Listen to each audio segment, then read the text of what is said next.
Curlie Carson Listens In by Roy J Snell. Recording by Tom Penn. Chapter 1. A Strange Message. Behind locked and barred doors, surrounded by numberless mysterious-looking instruments, sat Curlie Carson. To the right of him was a narrow window. Through that window, a dizzy depth below, lay the city. Its square flat roofs formed a mammoth checkerboard. Between the squares crisscrossed the narrow black streets. Like a white chalk line drawn by a careless child, the river wound its crooked way across this checkerboard. To the left of him was a second narrow window. Through this he caught the dark gleam of the broad waters of Lake Michigan. Here and there across the surface twinkled the lamps of a vessel, or flashed the warning beacons of a lighthouse. A boy in his late teens was Curlie, slender, dark, with coal-black eyes, with curls of the same hue clinging tightly to his well-shaped head. He had the strong profile and the smooth tapering fingers that might belong to an artist, a pickpocket, or a detective. An artist Curlie was, an artist in his line, radio. Although still a boy, he was already an operator of the commercial extra first class type.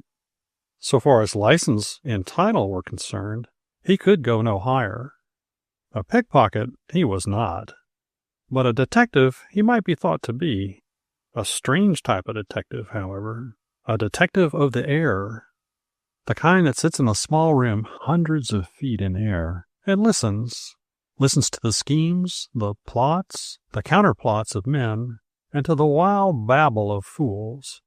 His task was that of aiding in the capture of knaves and the silencing of foolish folks who used the newly discovered radiophone as their mouthpiece. Foolish people, Major Whitaker, Curlie's superior, who had called him to the service, had said, do quite as much damage to the radio service as crooks. Fools and knaves must alike be punished, and your task will be to help catch them. Wonderful ears had Curlie Carson, perhaps the most wonderful ears in the world. In catching the fine shadings of diminishing sounds which came to him through the radio compass, there was not a man who could excel him. So Curlie sat there surrounded by wire-wrapped frames, coils, keys, buttons, switches, motors, dry cells, storage batteries, and all the odds and ends which make up the equipment of the most perfect listening-in station in the world. As he sat there with Joe Marion, his pal, by his side, his brow was wrinkled in thought. He was reviewing the events of the previous night. At 1 a.m., the witching hour, when the crooked ones, the mean ones, come creeping forth like ghosts to carry on doubtful conversations by radio, a strange thing had happened. A message had gone crashing out through space. Wavelengths 1,200 meters long sped it on its way. There was power enough behind it to carry it from pole to pole. But all it had said was, a slight breeze from the west. 3 times the message had been repeated. Then had come silence. There had been no answer, though Curlie had listened long for it, on 1,200-meter wavelengths and 5 other lengths as well. Sudden as had come the message, fleet as had been its passing, it had not been too fleet for Curlie. He had compassed its direction, measured its distance. On a map of the city which lay before him, he had made a pencil cross and said, it came from there. And he was right, for, strange as it may seem, an expert such as Curlie can sit in a hidden tower room, such as his was, and detect the exact location of a station whose message had set his eardrums a-quiver. The location had puzzled him. There was not a station in the city licensed to send 1,200-meter wavelengths. The spot he had marked was the location of the city's most magnificent apartment hotel. The hotel possessed a radiophone set. Its antennae, hung high upon the building's roof, were capable of carrying that 1,200-meter message with all that power behind it. But the radio equipment of the hotel had no such power. Something's crooked about that, he had mumbled to himself. His first impulse had been to call the police. He did not act upon it. They might blunder. The thing might get out. This lawbreaker might escape. Not 5 people in all the world knew of Curlie's detecting station. He would work out this problem alone. Now, as he sat thinking of it, he decided to confide his new secret to his pal, Joe Marion. Yes, he told himself, I'll tell him about it at chow. At this moment his mind was recalled to other matters. New trouble was brewing. A slight breeze from the west.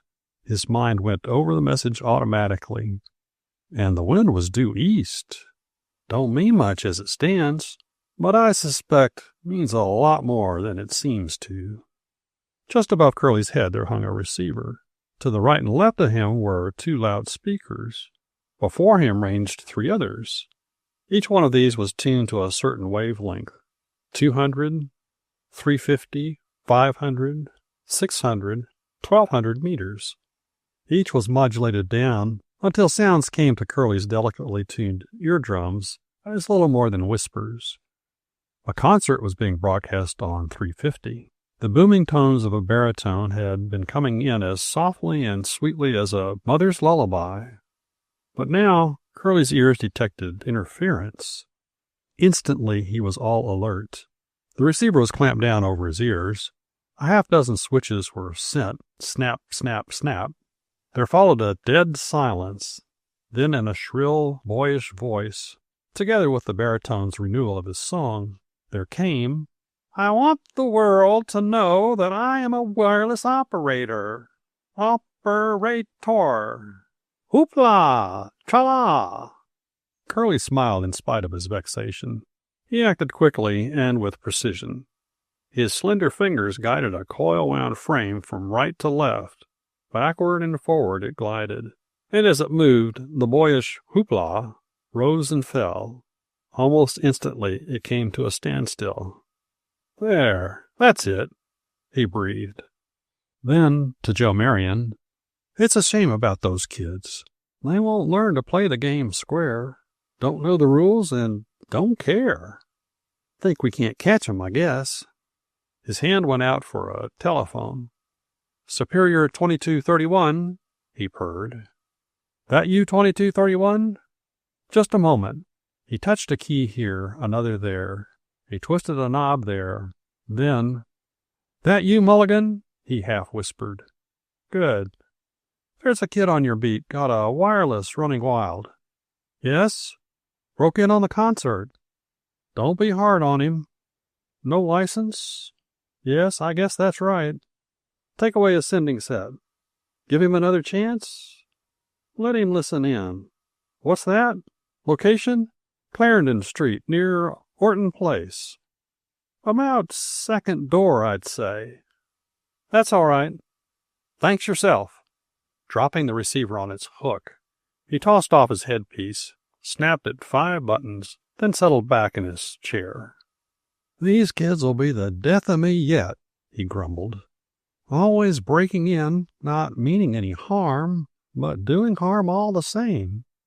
I don't feel so very sore about them, though. It's the fellas that go in for long wavelengths and high power that break in on 500, 1200, and 1800 that do the real damage. Had a queer case last night. Looks crooked, too.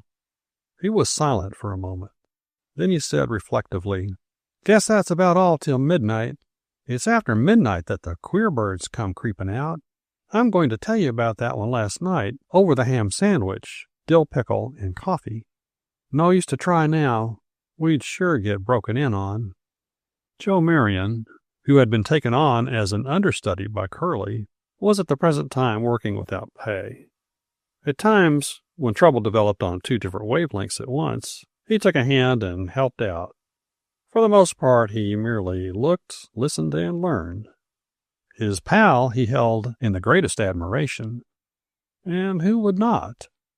Had he not, when this great big new thing, the radiophone, came leaping right into the world from nowhere, been able to take a hand from the very beginning and become at once a valued servant of his beloved country? Had he not at times detected meddlers who were endangering the lives of men upon the high seas? Had he not at one time received the highest of commendations from the great chief of this secret service of the air? To Joe, there was something weirdly fascinating about the whole business. Here they were, two boys in the tower of the highest building in a great city. 5 people knew of their presence. These 5 were high up in the radio secret service. No message sent out by them could ever be traced back to its source. They did not use the air. That would be dangerous, easily traced. They did not use the telephone alone. That, too, would be dangerous.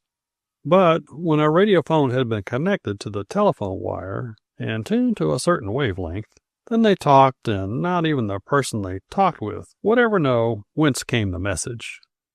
This was a necessary precaution, for from this very tower, dangerous bands of criminals, gangs of smugglers, and all other types of lawbreakers would ultimately be brought to justice. And if these but knew of the presence of this boy in his tower room, some dark night that tower would be rocked by an exploding bomb, and the boy in his room would be shaken to earth, like a young mud wasp in his nest. "I'll tell you," said Curlie, as he rose to answer a tap on the door, "I believe that affair last night was some big thing. But what it was, I can't even guess." He opened the door to let in Coles Masters, his relief. Then, motioning to Joe, he took his cap and left the room. Down the winding stairs which led to the elevator, several stories lower, down they made their way in silence, at last to enter a cage and be silently dropped to the ground hundreds of feet below. Chapter 2. Something Big. "You see," Curlie began as he crossed his slim legs beside a small table in an all-night lunchroom, buried somewhere in the deep recesses of this same skyscraper, "that fellow sent the message about the easterly breeze that blew west, and I located the station at that hotel. This morning I went over to see how the place looked. It's a wonderful hotel, that one. Palm garden in the middle of it, marble columns, fountain, painted sheet iron ceiling that'd make you dizzy to look at, and the finest dressed people you ever saw walking around everywhere. Well, I found my way to the sending room of the radiophone, and right away the operator wanted to throw me out. Said I was a fresh kid and all that. But when I showed him my papers, he calmed down a lot and showed me everything he had. I saw right away it wasn't his equipment that had sent that message. That'd be like sending a Big Bertha bomb into Paris with a .22 caliber rifle. He just naturally didn't have the power, that's all. So I didn't tell him anything about it. Just walked out and went around back to where I could see the way the wires ran from the sending room to the antenna. I hadn't any more than got there and had one look up when along strolls a man who wants to know what I'm looking at. I saw right away that he wasn't a hotel employee, for he didn't wear either a bandmaster's uniform or a cutaway coat. So I just smiled and said, "Got a girlfriend up there on the 16th floor. She's leaving this morning and arranged to drop her trunk down to me so not to have to tip the porter." Well, sir, I hadn't more than said that than a girl did pop her head out of a 16th floor window and stare straight down at me. The fellow actually dodged. Guess he thought the trunk was due any minute. Funny part of it was the girl actually seemed interested in me, just as if she had met me somewhere before. Of course, she was too high up for me to tell what she was like, but it made me mighty curious. I counted the windows to right and left so I could find that room if I wanted to. The window was only the third to the right from where the lead wire to the antenna went up. Well, then, that fellow— "Mr. Carson?" a voice interrupted Curlie. "Anyone here by the name of Carson?"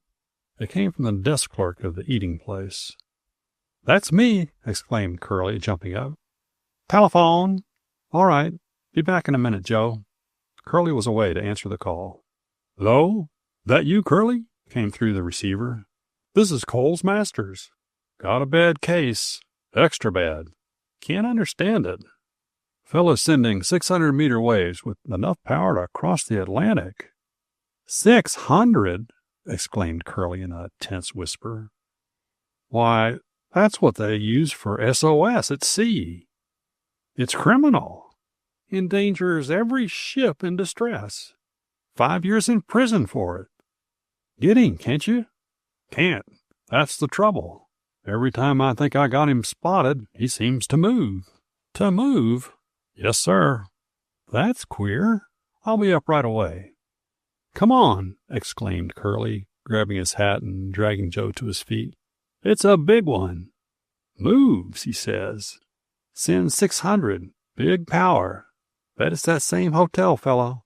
Gee whiz. Supposing it turned out to be that 16th story girl and she caught me spying on her. I tell you, it's something big. Impatient at the slowness of the upshooting elevator, Curlie at last leaped out before the iron door at the top was half open. Then, 2 steps at a time, sprang up a flight of stairs. Out of breath, he arrived at the final landing, sprang through the door to the secret tower room, then, seizing his headpiece, sank into a chair. By a single move of his hand, Coles Masters indicated the radio compass he had been listening in on. That's where he was last time he spoke, he grumbled. But no telling where he'll be next. He's been dodging all over that stretch of country. Curlie's fingers moved rapidly. He adjusted the coil of a radio compass here, another there, and still another here. He twisted the knob of each to the 600 mark, then, twisting the tuning knobs, lined them all up to receive on the same wavelength. The winding of each was set at a slightly different angle from any other. That about covers him, he mumbled. Get the distance?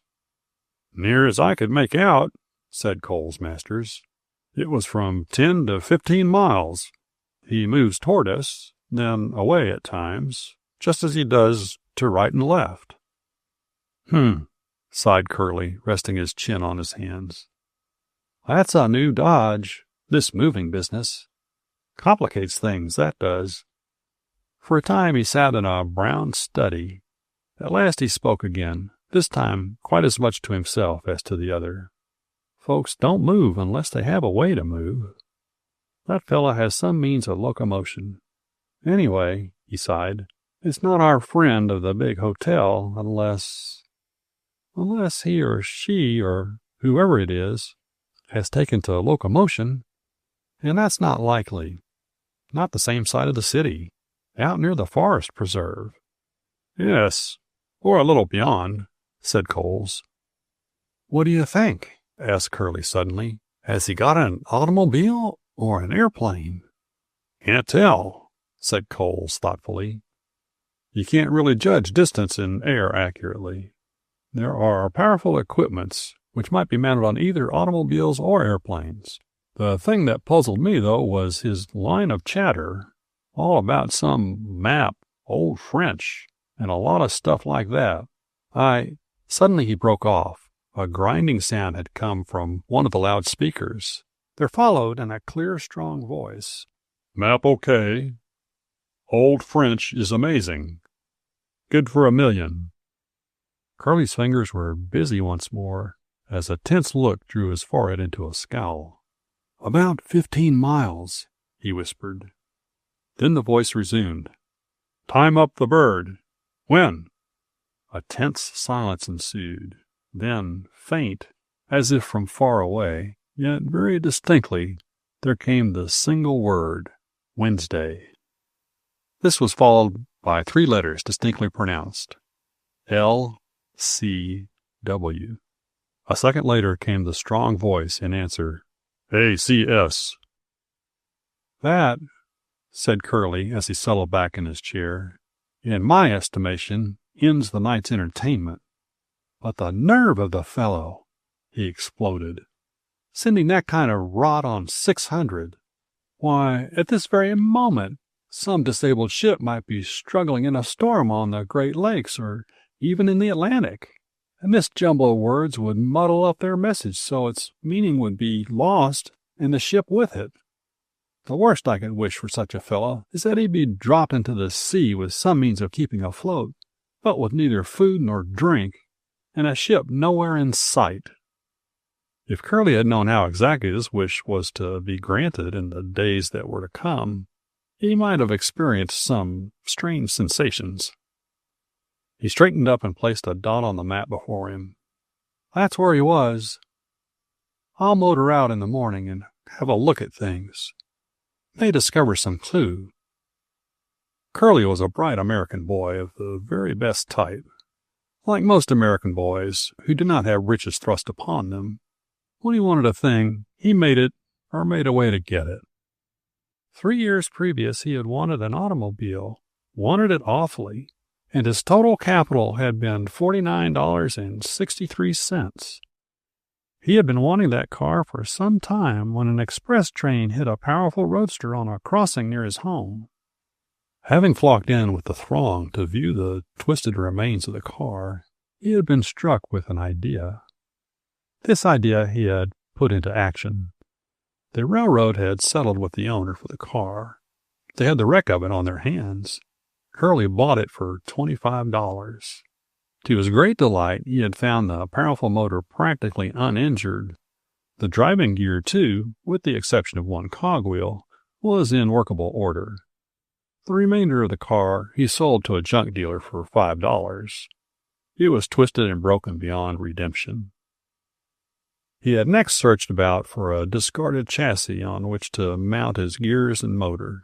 This search rewarded, he had proceeded to assemble his car. And one fine day he sailed out upon the street with the Hummingbird, as he had named her. "Better call her a gravel car," Joe had said when he saw that she had no body at all, and that he must ride with his feet thrust straight out before him in a homemade seat bolted to a buckboard-like platform. But when, on a level stretch of road, Curlie had let her out, Joe had at once acquired an immense respect for the Hummingbird. "For," he said later, "she can hum and she can go like a streak of light, and that's about all any hummingbird can do."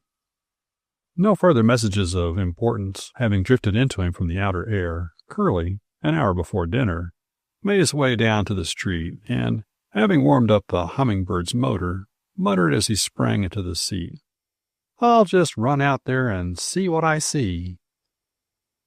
A half hour later, just as the first gray streak of dawn was appearing, he curved off onto a gravel road.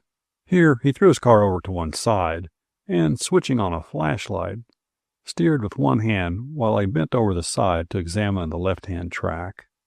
There had been a light rain at 10 that night. Since that time, a heavy car with diamond tread tires had passed along the road, leaving its tracks in certain soft, sandy spots. "Maybe that's him," Curlie murmured. A little further on, stopping his machine, he got out and walked along the road.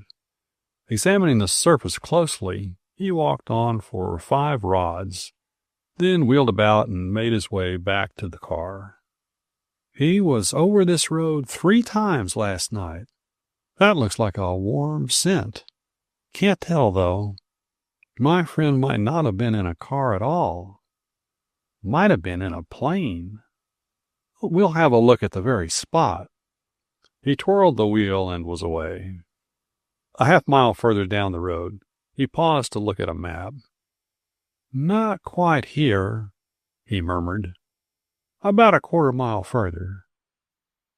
The car crept over another quarter of a mile. When he again came to a halt, he found himself on a stretch of paved road.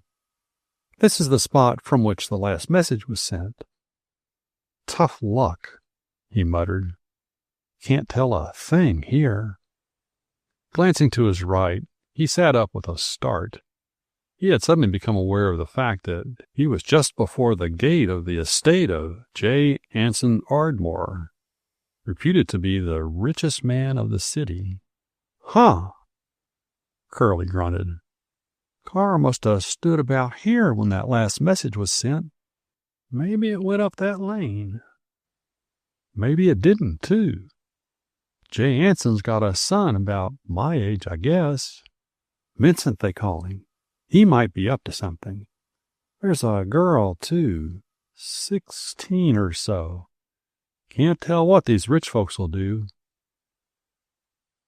He stepped down the rich man's private drive, but here the surface of crushed stone was so perfectly kept that no telltale mark was to be seen. He did not venture far, as he had no relish for being caught trespassing on such an estate without some good explanation for his conduct. Just at that moment he had no desire to explain. As he turned to go back, he caught the thud-thud of hoofbeats along the private drive. Fortunately, the abundant shrubbery hid him from view. Hardly had he reached the machine and assumed the attitude of one hunting trouble in his engine, when a girl rounded a corner at full gallop. Dressed in full riding costume and mounted on a blooded horse, she swung along as graceful as a lark. As she came into the public highway, she flashed Curlie a look and a smile. Then she was gone. Curlie liked the smile, even if it did come from one of the 400. "Gee, old hummingbird," he exclaimed as he patted his car. "Did she mean that smile for you or for me? So there might be a girl in the case, same as there seems to be in that case over in the hotel. Girl in most every case. What if she sent those messages and I found her out? That would sure be tough. But business is business." He set his mouth grimly. "You can't fool with old Uncle Sam, not when you're endangering the lives of some of his bravest sons at sea."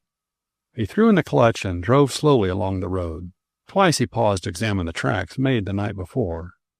Each time he discovered marks of the diamond tread. That radiophone was mounted on a car, he decided. "I'll stake my life on that. Now, if he keeps it up, how am I to catch him?" Chapter 3. A Whisper in the Night. The next night found Curlie in the secret tower room alone. Joe Marion was away, helping to run down a case of malicious interference. It was curious business, this work of the Radio Secret Service. Though he had been at it for months, Curlie had never quite got used to it. A detective he was, in the truest sense of the word, yet how different from the kind one reads about in books. He laughed as he thought of it now. Then, as his tapering fingers adjusted a screw, his brow became suddenly wrinkled in thought. He was troubled by the two cases which had lately developed, the one at the hotel and that other, the station that moved. How was he to locate that powerful secret station in the hotel? How was he to discover the owner of that mysterious moving radio? He could not answer these questions, and yet somehow they must be answered. He knew that. The operator in the hotel was sending on 1,200-meter wavelengths. State messages were constantly being sent across the Atlantic on 1,200, messages of the greatest importance. There was a conference of nations at that moment going on in Europe. America's representative must be kept in constant touch with the government officials at Washington.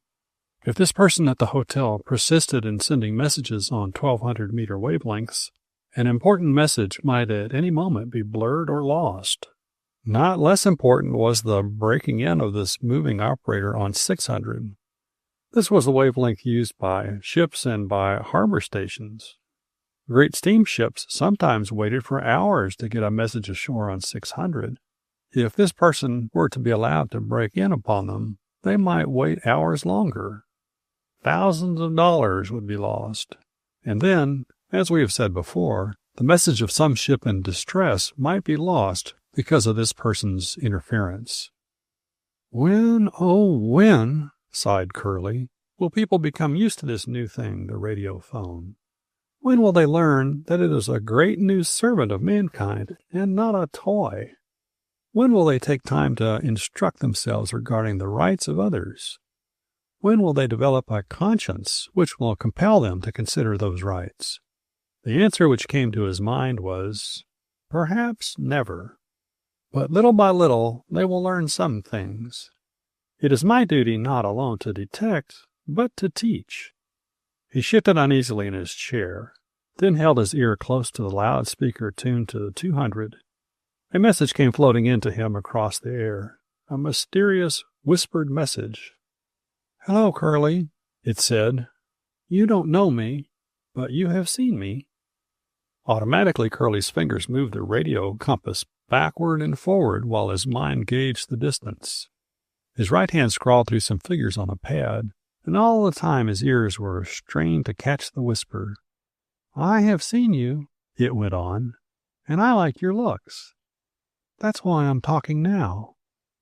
For a second the whisper ceased. There was something awe-inspiring about that whisper. As he sat in the secret chamber, away up there against the sky, Curlie felt as if some spirit being was floating about out there in the sky on a fleecy cloud and pausing now and then to whisper to him.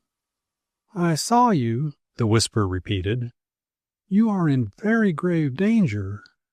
He is a bold and treacherous man. It's big, Curlie, big." The whisper rose shrilly. "But you must be careful. You must not let him know the place where you listen in. I don't know where it is, but I do know you listen in. Be careful, careful, careful. Careful." The whisper trailed off into space to be lost in thin air. Wiping the beads of perspiration from his face, Curlie sat up. "Well now," he whispered softly to himself. "What do you know about that?" "One thing I do know," he told himself. "I'd swear it was a girl's whisper. Though how you can tell a girl's whisper is more than I know. Question is, which one is it? Hotel station or the one that moves?" For a moment his brow wrinkled in thought. Then, with an exclamation of disgust, he exclaimed, "That's easy. I've got their location." He figured for a few seconds, then put a pencil point on a certain spot on his map. "There," he muttered. "It's the hotel. The exact spot." Suddenly he started. There came the rattle of a key in the door. "Oh," he exclaimed as Coles Masters shoved the door open. "It's you. I'm glad you're here. Got something I want to look into. Want to bad. Mind if I take an extra hour?" "Nope." "All right. See you later." With a bound, he was out of the door and down the stairs. "That boy," muttered Coles Masters with a grin, "will either die young or become famous. Only Providence knows which it will be." Curlie did not leave the elevator at the first floor. Dropping down to the sub-basement, he wound his way in and out through a labyrinth of dimly lighted halls, at last to climb a stair to the first basement. Then, having passed into his accustomed eating place, he paused long enough to purchase a Swiss cheese sandwich, after which, with cap pulled well down over his eyes, he made his way up a second flight of stairs into the outer air. He shivered as he emerged into the open street. Whether this chill came from the damp cool of the night or from nervous excitement, he could not tell. The memory of the whispered warning bore heavily upon his mind. Turning his face resolutely in the direction of the hotel, he walked 3 blocks, then hailed a passing taxi. When the taxi dropped him a few minutes later, he was still 4 blocks from the point of his destination. Covering this distance with rapid strides, he came to the rear of the hotel. There, dodging past a line of waiting taxis, he came at length to a dark corner where a stone bench made an angle with the wall of a building directly behind the hotel. Crouching in this corner, he glanced rapidly from right to left to learn whether or not his arrival had been detected. Satisfied that for the moment he was safe, he cast a glance upward to where the aerials of the radiophone glistened in the moonlight. From that point he allowed his gaze to drop steadily downward until it reached the windows of the 16th floor. There it remained fixed for a full moment. There came from between his teeth a sudden intake of breath. Had he seen some movement at the window to the right of the wires that led to the aerials? He must see, no matter how great the risk. Drawing a small pair of binoculars from his pocket, He fixed them on the spot. He then turned a screw at the side of the binocular, and suddenly there appeared upon the wall of the building a round spot of brilliant light. The size of a plate, this mysterious spot moved rapidly backward and forward until at last rested upon the wires by the window.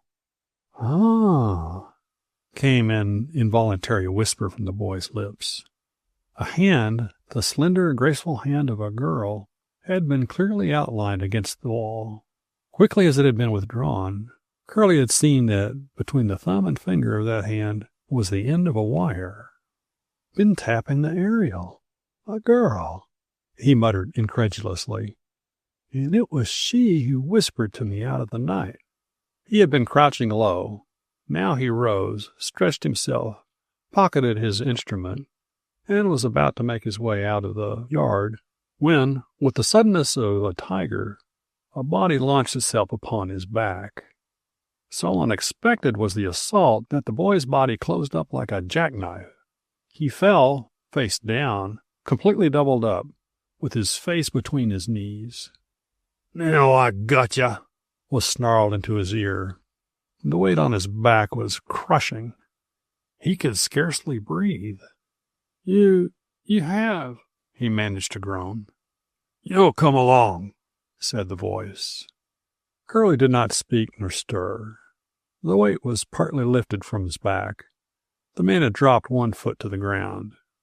Now Curlie, had he been properly exercised for it when he was a child, might have turned out a fair contortionist. He was exceedingly slim and limber, and had learned many of the tricks of the contortionist. He had done this merely to amuse his friends. Now the trick stood him in good stead. He did not attempt to rise by straightening up, as most persons would have done. When the pressure grew less, he lay still, doubled up, face down upon the ground. This gave him two advantages. It led his assailant to believe him injured in some way, and at the same time left him in position for the next move. When the pressure had been sufficiently removed for his purpose, he took a quick, strong breath. Then, with a rush which set every muscle in action, he thrust his head between his knees, gripped his own ankles, and did a double turnover which resembled nothing so much as a boulder rolling downhill. The next instant, finding himself free, he sprang to his feet, dodged behind a taxi, shot past 3 moving cars, leaped to the pavement, skirted a wall, then dodged into an alley. Down this alley there was a doorway. Into the shadow of this doorway he threw himself. There was a hole in the wooden door. A hook could be reached through the hole. The hook quickly lifted. He found himself inside a narrow court at the back of a large apartment building. There was a driveway from this court into the street beyond. Assuming a natural pace, he made his way down the driveway and out into the street, where, with a low whistle tune, he made his way back toward the heart of the city. 5 blocks further down, he paused to adjust his clothing. "Wow, but that was a close one," he muttered. "Don't know who my heavy friend was, but he sure wanted to detain me for some reason or other. But say," he mused, "how about that girl? Hope I didn't get her in bed by flashing that light on her hand. But then," he thought more soberly, "perhaps she is the principal bad one.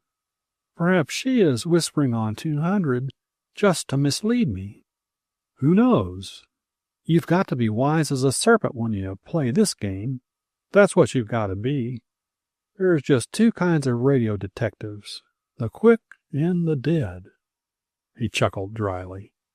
"Well, I guess Cole's masters will think I'm one of the dead ones if I don't rush on." Hurrying to the next street, he boarded a car to make his way back to the secret lower room. During his absence, things had been happening in the mysterious radio world that hangs like a film ghostland above the sleeping world. Chapter 4. A Game for 2. As Curlie slipped noiselessly through the door into the secret tower room, he was seized by the arm and dragged into his chair. "Man, where have you been?" It was Coles Masters. He spoke in an excited whisper. "Listen to that. It's the second message. He'll repeat it again. They always do." As Curlie listened, his face grew grave with concern. The message came from the head station of the Radiophone's Secret Service Bureau. That station was located in New York. The message was a reprimand. Kindly, friendly, but firmly, it told Curlie that for 2 nights now, someone in his area had been breaking in on 600. Host-to-ship messages had been disturbed. Once, an S.O.S. from a disabled fishing schooner had barely escaped being lost. Something must be done about it at once. By Curlie. In Chicago. With parted lips and bated breath, Curlie listened to the message as it came to him in code. Then, with trembling fingers, he adjusted a lever, touched a button, turned a screw, and dictated to a station in another part of the city his answering okay to the message. "Of course," he said to Coles as he lifted the receiver from his head. "That means that this fellow that races all over the map has been at it again tonight." "About an hour ago," said Coles, wrinkling his brow. "What did you do about it?" "What was there to do? I tried to locate him. He danced about, first here, then there. I marked his locations. They were never the same. See?" He pointed to the map. "I numbered them. He spoke from 5 different points." "What did he say?" "It's all written down there." Coles motioned to a pad. "Can't make head nor tail of it. Something about a map, an airplane, a boat, and a lot of gold." "What kind of voice?" "Sounded young. Some boy in late teens, I'd say. Though it might have been a girl. She might have changed her voice to disguise it. You can't tell. Had 2 cases like that in the last 3 weeks. You never can tell about voices." "No," said Curlie thoughtfully. "You never can tell.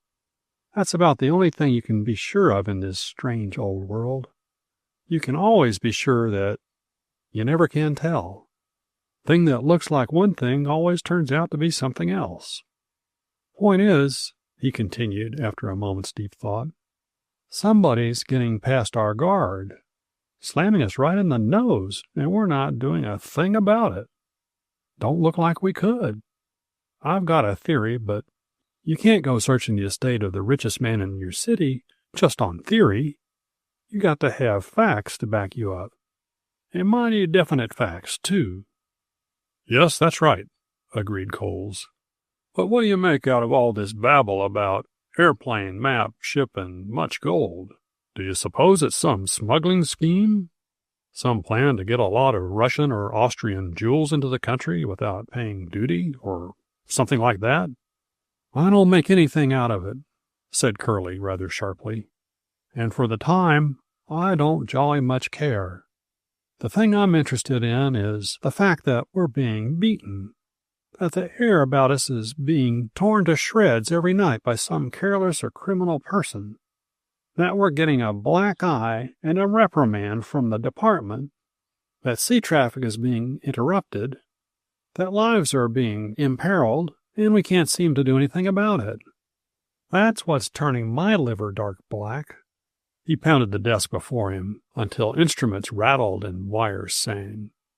"But how you are going to catch a fellow when he goes tearing all over the map," said Curlie more calmly, "is exactly what I don't know. You go down and get a bite of chow. No, go on home and go to bed. I'll take the rest of the shift. I want to think. I think best when I'm alone, when the wires sing me a song, when the air whispers to me out of the night, when the ghosts of dead radio men, ghosts of operators who joked with death when the sea was reaching up mighty arms to drag them down, come back to talk to me. That's when I think best. These whispering ghosts tell me things. When I sit here, all asleep but my ears, things seem to come to me." "Bah!" said Coles Masters, shivering. "You give me the creeps." Drawing on his coat, he slipped out of the door, leaving Curlie slumped down in his chair, already all asleep but his wonderful ears. For a full hour he sat lumped up there, seeming scarcely to breathe, stirring now and then as in sleep. He continued to listen and to dream. Then suddenly he sat up with a start to exclaim out loud, "Yes, that's it. Catch a thief with a thief. Catch a radiophone with a radiophone. A radiophone on wheels? That's a game two can play at. I'll do it. Tomorrow night." Snapping up a telephone receiver, he murmured, "Central 662.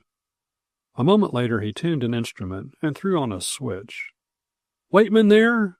he inquired. "Asleep? Wake him up. This is Curlie Carson." "Yes, it's important." "No. I'll tell you. Don't bother to wake him now. Have him over at the coffee shop at 5 bells. The coffee shop. He'll know. Don't fail. It's important." He snapped down the receiver. Waitman was the radio mechanic assigned to his station. He would have unusual and important work to do that day. He slumped down again in his chair, but did not remain in that position many minutes. From one of the loudspeakers came a persistent whisper.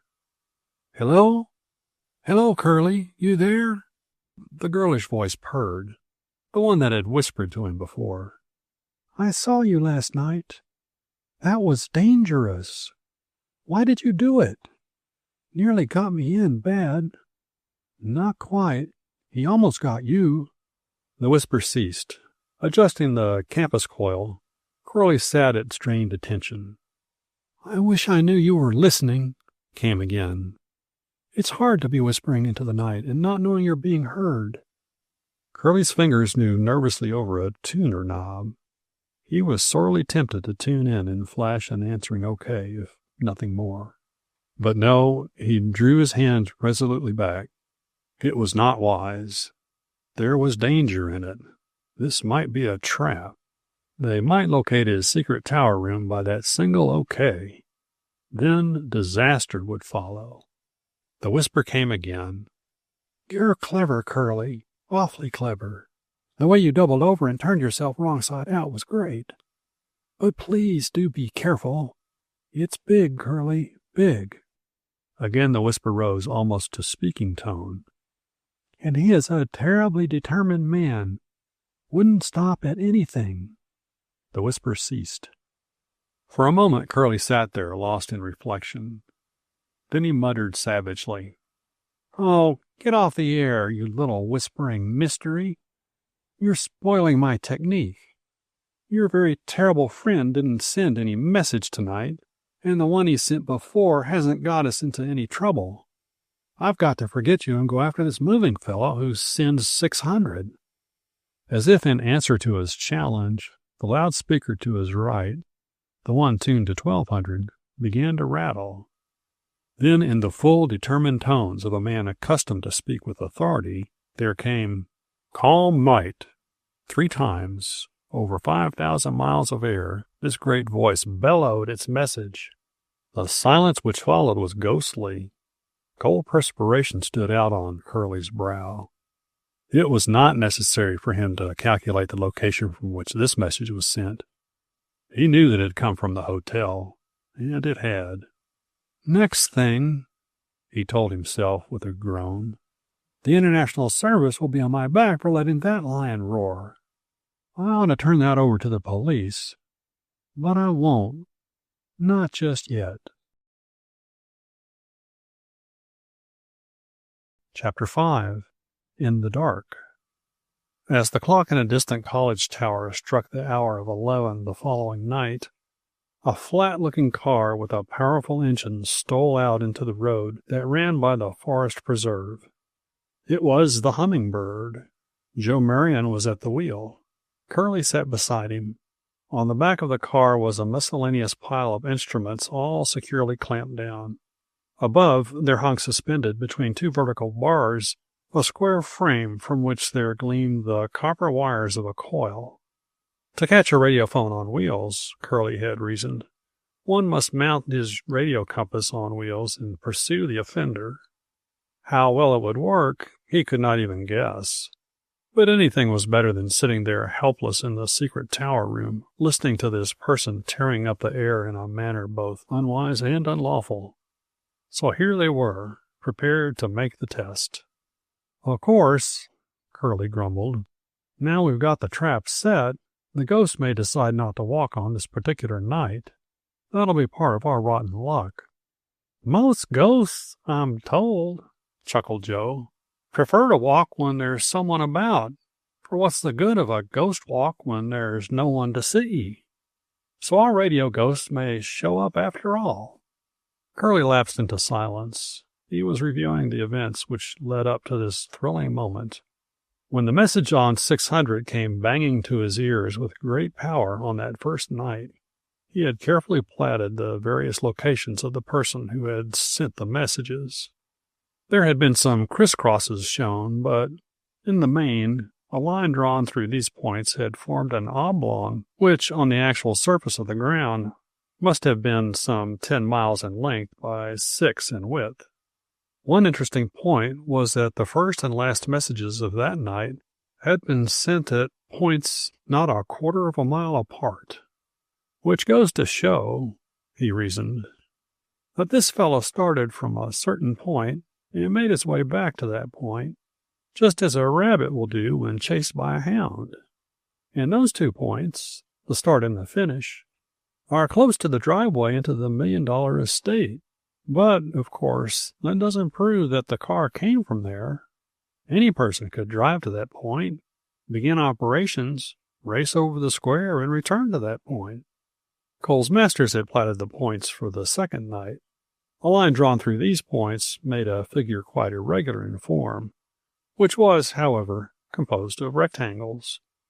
Which proves, he told himself, that our friend the lawless radio fan drives an auto and not an airplane. An auto follows roads, which for the most part in this section form squares. He passed along 2 or 3 sides of these squares, and this makes up the figure. There's only one thing in common in the 2 night journeys, he continued. The start and finish are at almost exactly the same spot, near the entrance of that great estate.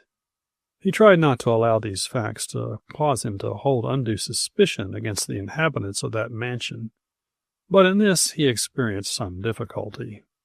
The thing for us to do, he had said to Joe, is to run out there and back our car into an unfrequented, wooded road running into the forest preserve. We don't dare go too near the original starting place. If we're seen with this load of junk, it will give us dead away. Thing is to be ready to move quickly when he lets loose with his message. Ought not to be more than a mile away, I'd say. He's got a powerful car.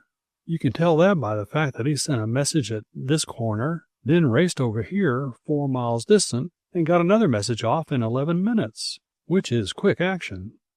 They backed into the grass-grown road of the forest preserve, then settled down in their places to wait. The night was dark. There was no moon. Clouds were scurrying overhead. Only the rustle of leaves and the startled tweet-tweet of some bird surprised in his sleep disturbed the utter silence of the woods. "Ghostly," whispered Joe. Then he lapsed into silence. With his slim legs stretched out before him, Curlie was soon asleep, all but his ears. Joe insisted that those ears never slept. A half hour, an hour and a half dragged by. Joe had gone quite to sleep when Curlie suddenly dug him in the ribs and uttered that shrilly whispered warning, "Psst! There she blows!" A flashlight was snapped on. Curlie's fingers flew from instrument to instrument. The voice of the mysterious operator could be heard, now rising, now falling. It filled the woods with echoes, yet the speaker was more than a mile away, as near as the boys could guess. The words spoken by him were now of no importance. Location was everything. "Same place!" exclaimed Curlie. "Exactly the same. You know where. Drive like mad." Instantly the car lurched forward, coming out of the bush on 2 wheels. She sent a shower of gravel flying as she rushed madly down the road. Quick as they were, the quarry had been quicker. As they rounded a corner, they caught the red gleam of a tail light disappearing at the next turn. "Heck," said Curlie. Then, "Let her out. Show him some speed." The motor of the Hummingbird sang joyously. Fairly eating up the road, she took the corner with a wide swing. But when they looked down the long stretch of highway, there was no red taillight to be seen. "Heck," said Curlie again. "He's reached the next crossroad and turned the corner. Can't tell which way he went. It's a hard, dry gravel roadbed. Won't tell a thing. Best we can do is to rattle along up there and then sit it out for another listen-in." Disappointed but not disheartened, Curlie adjusted his instruments, then sat in breathless expectation. He did not have long to wait, for again the voice in the loudspeaker boomed out into the night. "Huh," he grumbled a few seconds later. "He's got 3 miles lead on us. To the right, quick. Give her the gas." Again they were off. For 2.5 miles straight ahead they raced. The Hummingbird quivered like a leaf, instruments jingling in spite of their lashings. "Make it all the way," said Curlie as Joe slowed up. "He's not there. Giving us the slip again." 6 times this program was gone through with. Not once in all that time did they catch sight of that tail light. "Some car he's got," said Curlie when the farce was ended. "Bet he never even guessed he was being chased. But you wait. We'll get him yet." When they were once more in the secret tower room, Curlie plotted the route of the mysterious operator. "Only significant thing about that," he commented when he had finished, "is that he starts and finishes within 1/4 mile of the same place as on the other 2 nights." "And that place," suggested Joe, "is near old J. Anson's driveway." "Looks mighty suspicious to me," said Joe. "Does to me, too. But, as I have said before, you can't raid a man's private castle on any such flimsy proof as that. You got to have the goods. Tell you what," he said after a moment's silence, "sometimes our natural ears and eyes are better than all these instruments and wires. I'm going out there tomorrow night alone and on foot." "Might work," said Joe thoughtfully. "But whatever you do, you must be careful." "Careful," said Curlie scornfully. "There are times when a fellow can't afford to be careful. This thing's getting serious." He glanced over a second message from the head office of his bureau. It was couched in no gentle terms. He was told that this intruder must be caught, and that at once if he, Curlie Carson, wished to hold his position as chief of the secret tower room station. Chapter 6. A Real Discovery. Darkness found Curlie again in the edge of the forest preserve. This time he was on foot and alone. Apparently he carried nothing. His right hip pocket bulged. The handle of a flashlight protruded from his coat pocket. That was all. He did not pause at the spot where they had hid the car the night before, but continued down the main road for a 1/2 mile further. There he plunged into the forest to continue his journey under cover. 11 o'clock found him concealed in a clump of bushes in the woods that lay opposite the Millionaire's driveway. "If they come tonight," he whispered to himself, "I'll know whether they belong on that estate or not. And if they do, I'll know who it is. Anyway, I'll know it's one of J. Anson's folks, and we'll see if it's a boy or the girl." The question interested him. He had no relish for getting a girl into trouble, especially that frank-faced, smiling girl he had seen on horseback. "But the thing must stop," he told himself sternly, taking a tight grip on something in his hip pocket. The night was clear. He could see objects quite plainly. The trees, the shrubbery, the stone pillars at the entrance to the driveway stood out in bold relief. For a time he sat staring at them in silence. At last he closed his eyes and slept, as was his custom, all but his ears. He was startled from this stupor by a sudden flash of light, which made his presence felt even through his eyelids. As his eyes flew open, he found himself staring at two glowing headlights. The next instant, he had flattened himself in the grass. "Wow! Hope they didn't see me," he whispered. A low-built, powerful car had come purring so quietly down the driveway of the estate that it had rounded a sudden curve before he had been aware of its presence. Now, with undiminished speed, it turned to the right, entered the public highway, and sped straight on. As Curlie rose from the grass to stare after it, a low exclamation escaped his lips. Supported by high parallel bars, which were, doubtless, in turn supported by strong guy wires, were the aerials of a radio phone. The whole of this rose from and rested upon the body of the powerful roadster. "And I missed them!" he exploded. Then, "No, I didn't. They're stopping." It was true. Some 80 rods down the road, the car had slowed up. He had no means of telling what they were doing, but felt quite warranted in supposing that they were sending a message. Like a flash, he was away through the brush. Speed and the utmost caution were necessary.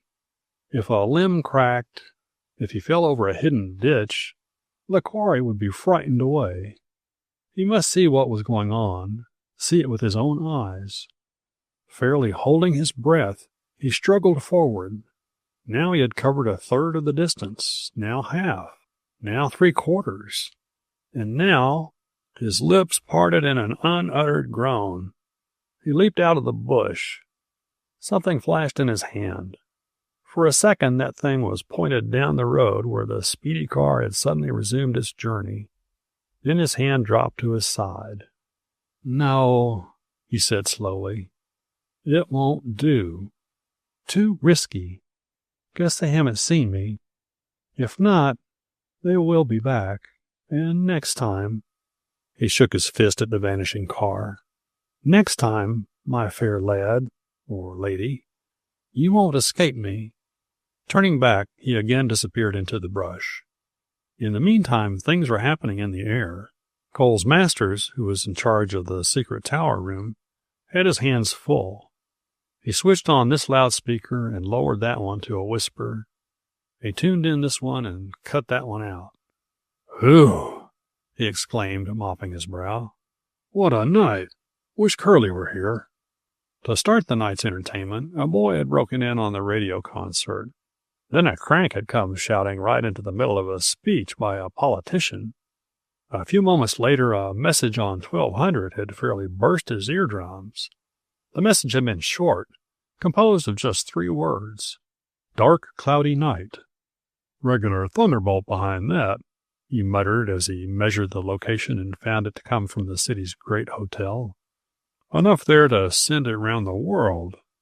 Shouldn't be surprised to get the echo of it in a few seconds myself. The nerve of the man!" In strange contrast to this was the whisper which followed within 5 minutes. It was sent on 200. "Hello, Curlie. Did you get that? Terrible, wasn't it?" came the whisper. "But, Curlie, I don't think you need to bother about him. He's leaving in a day or 2. He's going far, far away. He's going north, out of your territory entirely. I know you'd love to catch him, Curlie, but it would be dangerous, awfully dangerous. So don't you try, for he is going far, far away." Coles Masters' fingers had worked rapidly during this whispered message. Not only had he measured the distance and taken the location, but he had written down the message word for word. "Well, I'll be jiggered," he muttered. "That was a girl. A young girl. And a pretty one, too, or I miss my guess. Anyway, she has an interesting whisper. She's at that same hotel and seems to know Curlie. She must have broken in on my 1200 friend. So he's going north. Can't go any too soon for me. Mighty queer case. Have to turn it over to Curlie. It's all Greek to me." "Hello there." "What?" He wheeled about to snap a button. A message was being shouted out on 600. "That's the chap Curlie's after." "So he hasn't got him yet? Well, here's hoping he hurries." His pencil began rapidly writing the message. Meanwhile, Curlie, in his woods retreat, had moved silently over to the other side of the driveway. Probably will come back the other way, he concluded. He did not remain behind the fence this time, but threw himself into the shallow depths of a dry ravine. He remained keenly alert. His eyes were constantly on the road, which lay like a brown ribbon a full mile straight before him. He was thinking of his various cases. Equal in interest to the one he was now hunting down was that big hotel case. He was thinking of the girl. Why had she whispered those messages to him? Was she merely a tool of the man behind the powerful radio machine? Was she simply leading him on? He could not feel that she was. Somehow her whisper had an accent of genuine interest in it. Wonder what she's like, he asked himself. Then, with a smile playing about his lips, he tried to guess. Small, very active, has dark brown hair and snappy black eyes. After a moment's thought, he chuckled. Probably really a heavy blonde. Something like 200 pounds. You can't tell anything by a voice. Suddenly he braced himself up on his elbows. His keen ears had caught a distant purring sound. 2 yellow balls of fire were rapidly approaching, the headlights of a fast-moving automobile. He comes! Now for it! He prepared to spring. In an amazingly short time, the car was all but upon him. Leaping to his feet, he let out a wild whoop and, brandishing his automatic threateningly, stood squarely in the middle of the road. His heart beat wildly. There could be no mistake. He saw the wires and rods swaying above the car. For a second, the car slowed up. Then, with a snort, it leaped right at him.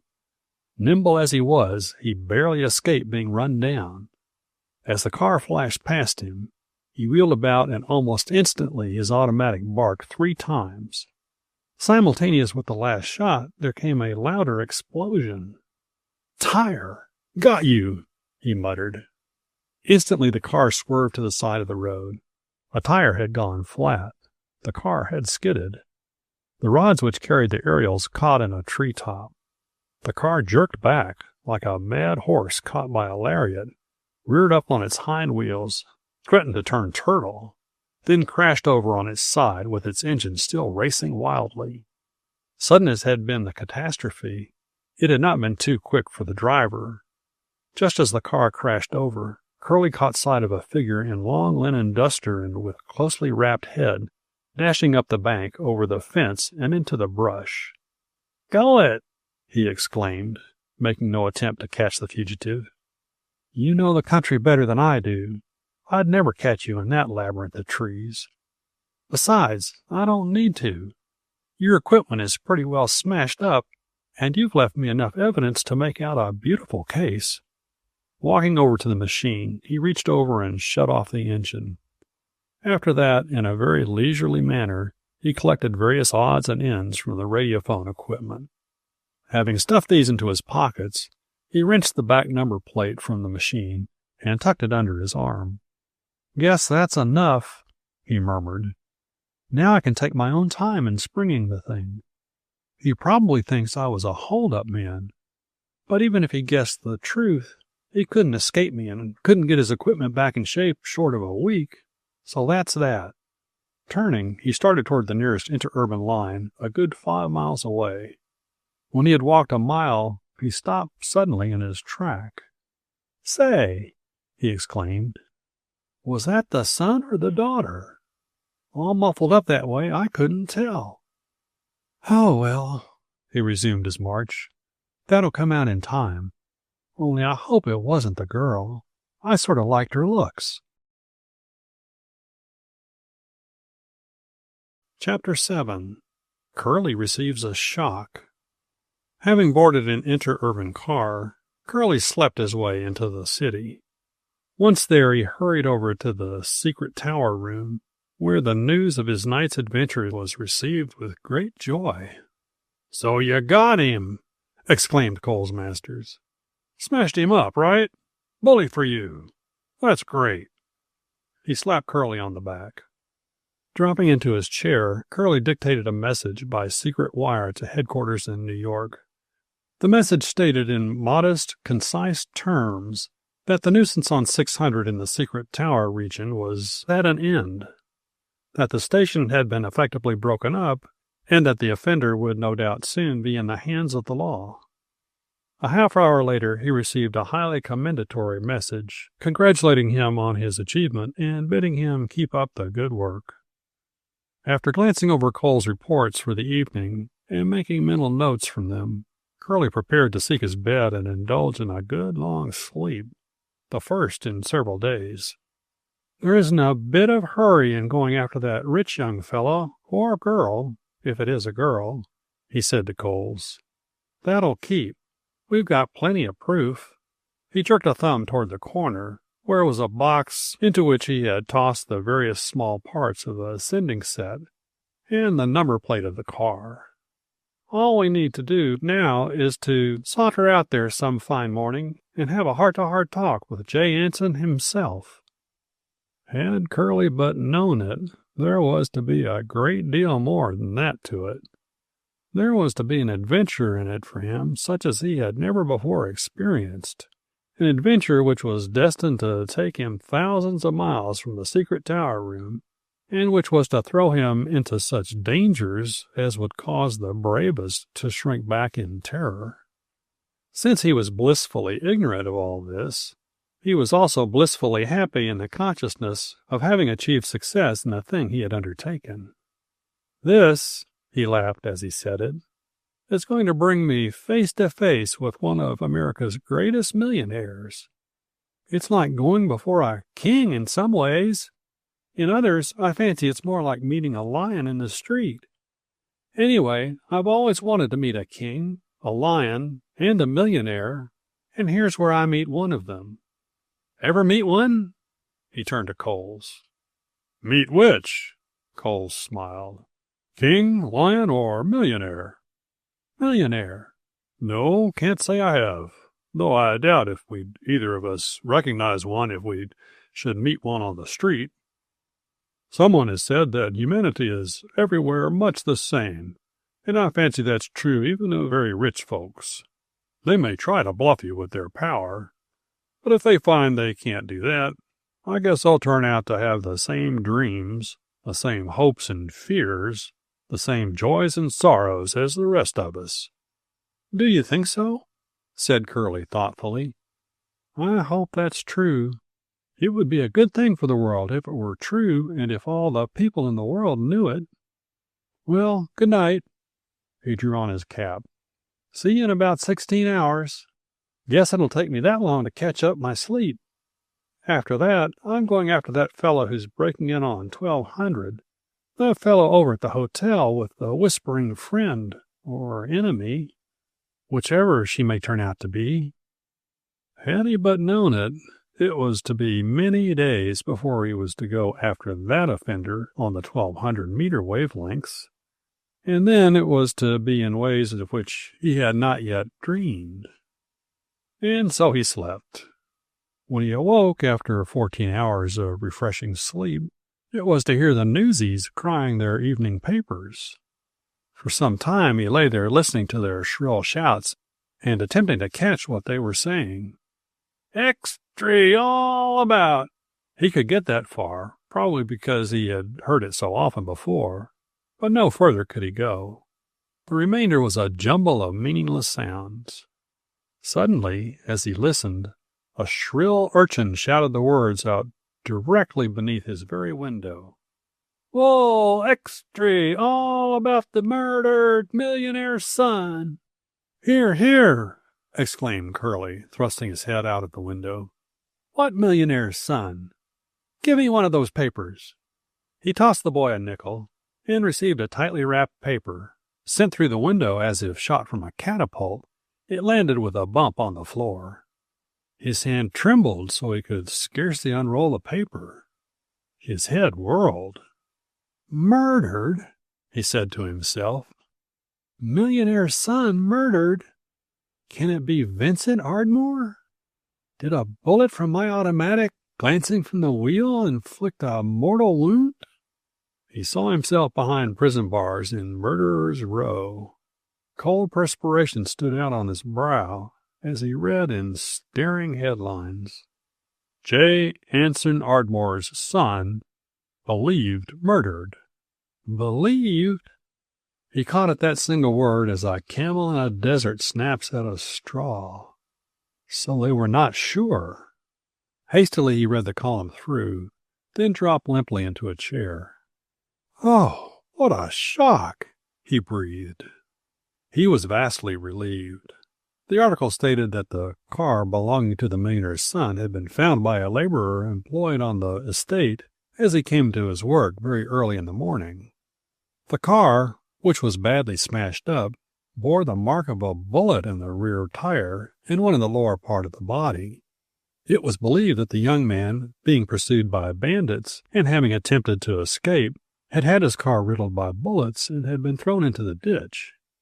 There are grave reasons for supposing, the article went on to state, since no trace of the young man has yet been found, that he has been either kidnapped for ransom or, having been killed by a stray bullet, has been buried somewhere in the forest preserve. Bands of armed men are searching the woods, and every available police officer and detective has been put on the case. A reward of $5,000 has been offered by the father for any information which may lead to the discovery of the whereabouts of his son. "Whew!" exclaimed Curlie, mopping his brow. "What a rumpus!" Suddenly he sat up straight. "Doesn't say one word about that wireless apparatus in the car. How about that?" He sat with wrinkled brow for a moment. "Ah!" he slapped his knee. "I have it. The laborer, of course, came directly to his master. The shrewd old millionaire, guessing that his son had been breaking radio laws, had all of that equipment removed before the public was let in on the deal. He bribed the laborer to secrecy on that point, and there you are." Again his brow wrinkled. $5,000, he whispered. "That's a lot of money. I could supply some valuable information which might entitle me to the $5,000. Question is, do I want to risk it? The thing that's happened is about this. Far as I can figure it out, our young amateur radio friend, when his auto turned turtle, hiked off into the woods. For a time he stayed there. Then, when nothing happened for some time, he came sneaking back. When he found I had taken his number plate and some parts of his radio equipment, he guessed right away that I was connected with the radio secret service. He's hiding right now, unless I miss my guess, with some of his rich young friends. I might tell all that, and I might get the reward, but supposing something really had happened. Oh, boy, what a mess. And yet, he mused after a moment, I've done nothing to be ashamed of. I'm an officer of the law. I did what I did because a fellow was resisting arrest. Oh, well, I'll just let things stand and simmer. Something may come to the top yet. Chapter 8. Curlie Meets a Millionaire. It was a tense situation for Curlie. He spent an uneasy night, and that in spite of the fact that the air was particularly free from trouble. "Hang it all!" he exclaimed once as, dashing the receiver from his head, he sprang from his chair to pace the floor of the secret tower room. "I'd welcome something in the line of trouble. This eternal thinking drives me wild. What to do? That's the question. Suppose I'd ought to go out and tell Ardmore what I know. If a millionaire father's like any other father, I guess he's pretty well wrought up by now.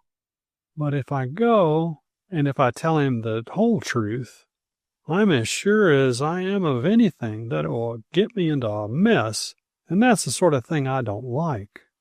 Glancing down, his eye was caught by Cole's report of the night before. Dropping once more into his chair, he began going through the messages written there. When he came to the one sent out by the boy whose car he had wrecked, He pondered over it for a long time. Island, airplane, map, much gold, airplane, map, island, gold, he repeated. What does one make out of that? It might be that this boy has been planning a secret voyage with some other chap. Certainly sounds like it. Other messages were the same kind. By Jove, perhaps he's skipped out and gone on that trip and is not hiding at all. Let's see. Taking down a file, he drew forth a bunch of message records clipped together. They were those sent by the moving operator on 600, the Millionaire's son. A long time he studied over these.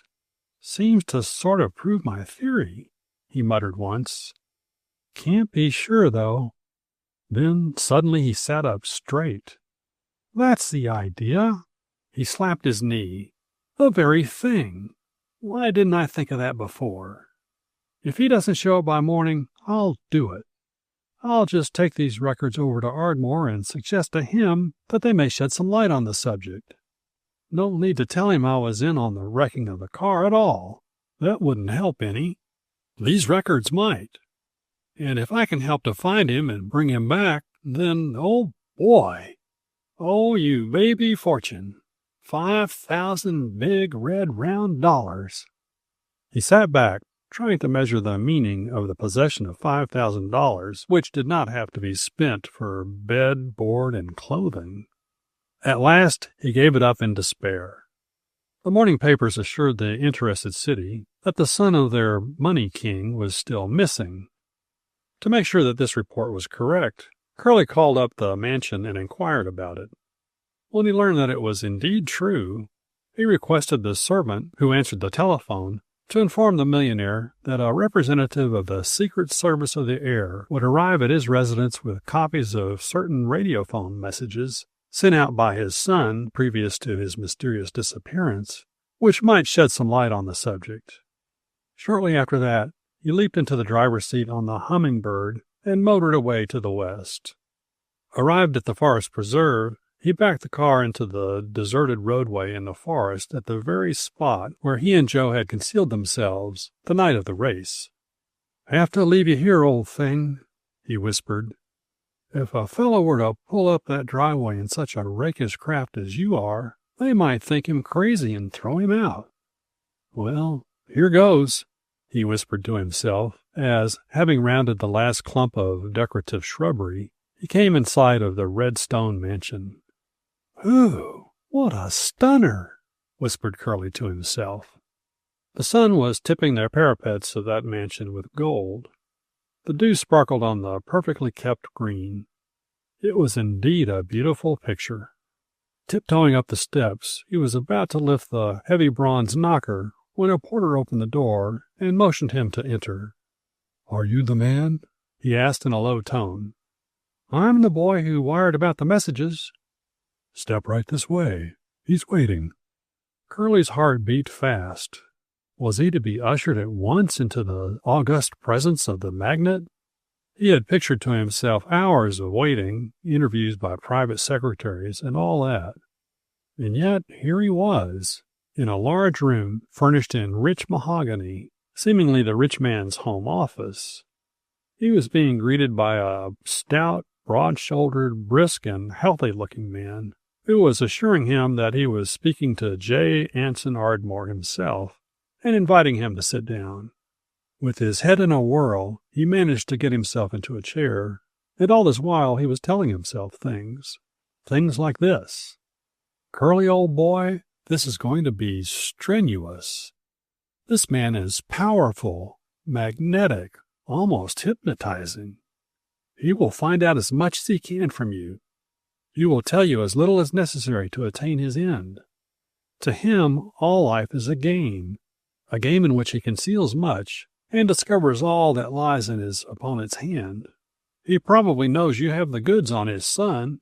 Perhaps he is merely playing a game about this vanishing son. He may know where he is all the time. If so, he'll want to know what you know and what you are going to do. You must be wise as a serpent." "Well, The magnate spoke in a brisk way. "My butler tells me you have some messages." "Yes, sir." "Sent by my missing son?" "Yes, sir." "And, may I ask—" The magnate's face was a mask, not a muscle moved. "How you happen to be in possession of these messages?" Curlie could hear his own heart beat, but he held his ground. "Since I am attached to the government radiophone staff, it is my duty to catch and record all unfair and illegally sent messages, to record them as evidence and for future reference." Curlie fancied he saw the man start. The words that followed were spoken still in a cold, collected tone. "These messages you say were unfair?" "Unfair and illegally sent." "How illegal?" "They were sent with exceedingly high power and on 600-meter wavelengths. Such high power is unlawful for all amateurs, and the use of 600 is granted to ships and ship stations alone." "Ah." For a second the man appeared to reflect. Then suddenly, "We are wasting time. My son has mysteriously disappeared. I have reason to fear foul play. Let me assure you that I know nothing about his whereabouts, and, previous to this moment, that I have known nothing regarding these illegally sent messages." "But—" began Curlie. "You doubt my word." His voice grew stern and hard as he read the incredulity in Curlie's eyes. "Young man," he fairly thundered, "fix this in your mind. No man ever has risen or ever will rise to my present position through treachery or deceit. When I say a thing is so, by thunder, it is so." He struck his desk with a terrific blow. But, Curlie caught himself just in time. He had been about to reveal the fact that he was aware of the presence of the wireless set in the auto the night the millionaire's son disappeared. "I can't see just how your messages could aid us in finding my son," the magnate spoke more calmly. "However, all things are possible. May I see the copies?" "Of course," said Curlie hesitatingly. "This is a private matter. Few persons know of our service. It is the desire of the government that they should not know. These are not for publication. Do you understand that?" "You have my word." Curlie passed the sheaf of papers over the desk. Slowly, one by one, the great man read them. His movement was not hurried. He digested every word. Like many another great man, he had formed the habit of gathering as far as possible the full meaning of any set of facts by his own careful research before allowing his opinion to be influenced by others. He had gone half through the pack when a door over at the right opened and a girl, dressed in some filmy stuff, which brought out the smoothness of her neck and arms and the beauty of her complexion, entered the room. Curlie caught his breath. It was the girl he had seen on the horse that morning, the magnate's daughter. She had advanced halfway to her father's desk before she became aware of Curlie's presence. Then she started back with a stammered, I beg your pardon." "It's all right." The first smile Curlie had seen on the great man's face now curved about his mouth. "You may remain. This is no secret chamber." "Father?" she faltered, gripping at her throat. "Does he know anything about Vincent?" "I can't tell yet. I'm going over the messages. Please be seated." The girl sank into a deep leather-cushioned chair. Without looking at her, Curlie was aware of the fact that she was studying him, perhaps trying to make up her mind where she had seen him before. This made him exceedingly uncomfortable. He was greatly relieved when, at last, the magnate spoke. "Gladys," he addressed the girl, "did you say you found some sort of map in Vincent's room?" "Oh, yes." She sprang to her feet. "A photograph of a very strange-looking map, and also one of some queer foreign writing." "Will you run and get those photographs?" "Yes, Father." "It's strange," the older man mused after she had gone. "I don't understand it at all. These messages, they are—" "If you please," Curlie broke in. "Wait." commanded the other, holding up his hand for silence. "Let us have no opinions before all the evidence is in. That map may aid us in forming correct conclusions." Chapter 9. A Mysterious Map. It was indeed a curious map which had been reproduced on the large photographic print which Gladys Ardmore placed on the desk before her father. Motioning Curlie to come forward and examine it with them, the magnate rose from his chair to bend over the map. As Curlie stood there looking down at it, the girl, in her eagerness, bent down so close to him that he felt her warm breath on his cheek. Nothing, however, could have drawn his gaze from that map. Wrinkled, torn in places, patched, round with age, smirched by many finger marks, all of which were faithfully reproduced by the freshly printed photograph, it still gave promise of revealing many a mystery if one could but read it correctly. It showed both land and water. Here on the land was a picture of a castle, and there on the water a ship. The shore of the land was not drawn as are maps with which we are in these days familiar, but was cut up in curious geometric forms, which surely could not faithfully represent the true lines of the shore. Towns were shown, but only on the shoreline, their names printed in by hand in such small letters as would require a magnifying glass to read them. Crossing and recrossing the water in every conceivable direction were innumerable straight lines. About the edge of the map were 8 faces of children, their cheeks puffed out as if blowing. They appeared to represent the wind that blew from certain quarters. All the writing was in some foreign language. In the lower left-hand corner was what appeared to be the name of the maker, but this was so blotted out as to be unreadable. "Huh," the magnate straightened up. "That's a strange map and appears to be very ancient, but I can hardly see how it's going to help us with our present problem." "There is still the writing," suggested Gladys, turning over the other photograph. "That," said Mr. Ardmore, after a moment's study of it, "is written in some strange tongue, and is, I take it, unintelligible to us all."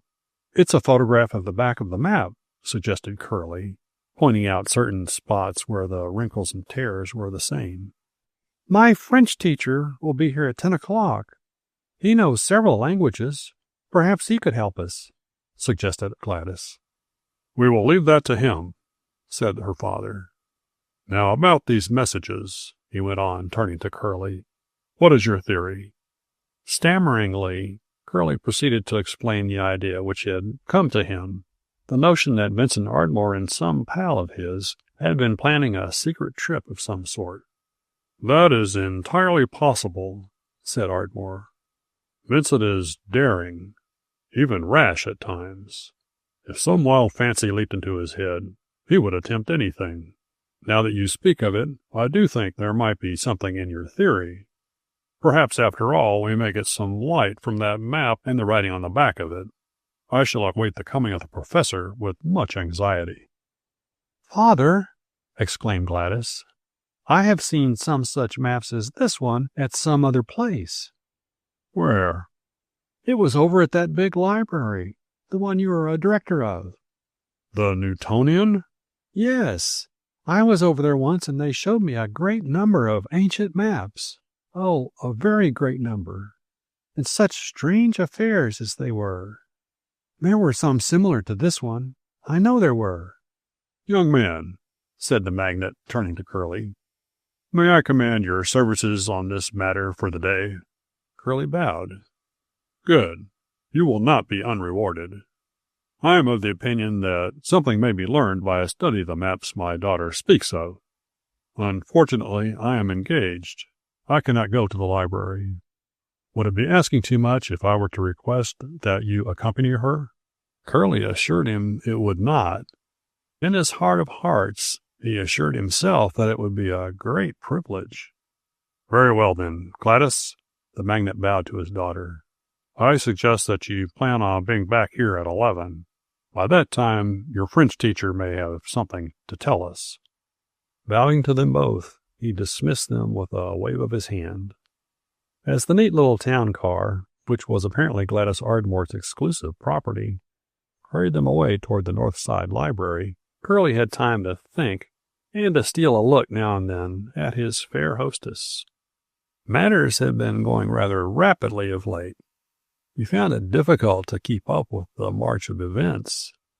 What should be his next move? He was torn between two conflicting interests, his loyalty to the Radio Secret Service Bureau and his desire to be of service to this girl and her father. The girl, as he stole a glance at her, appeared disturbed and troubled.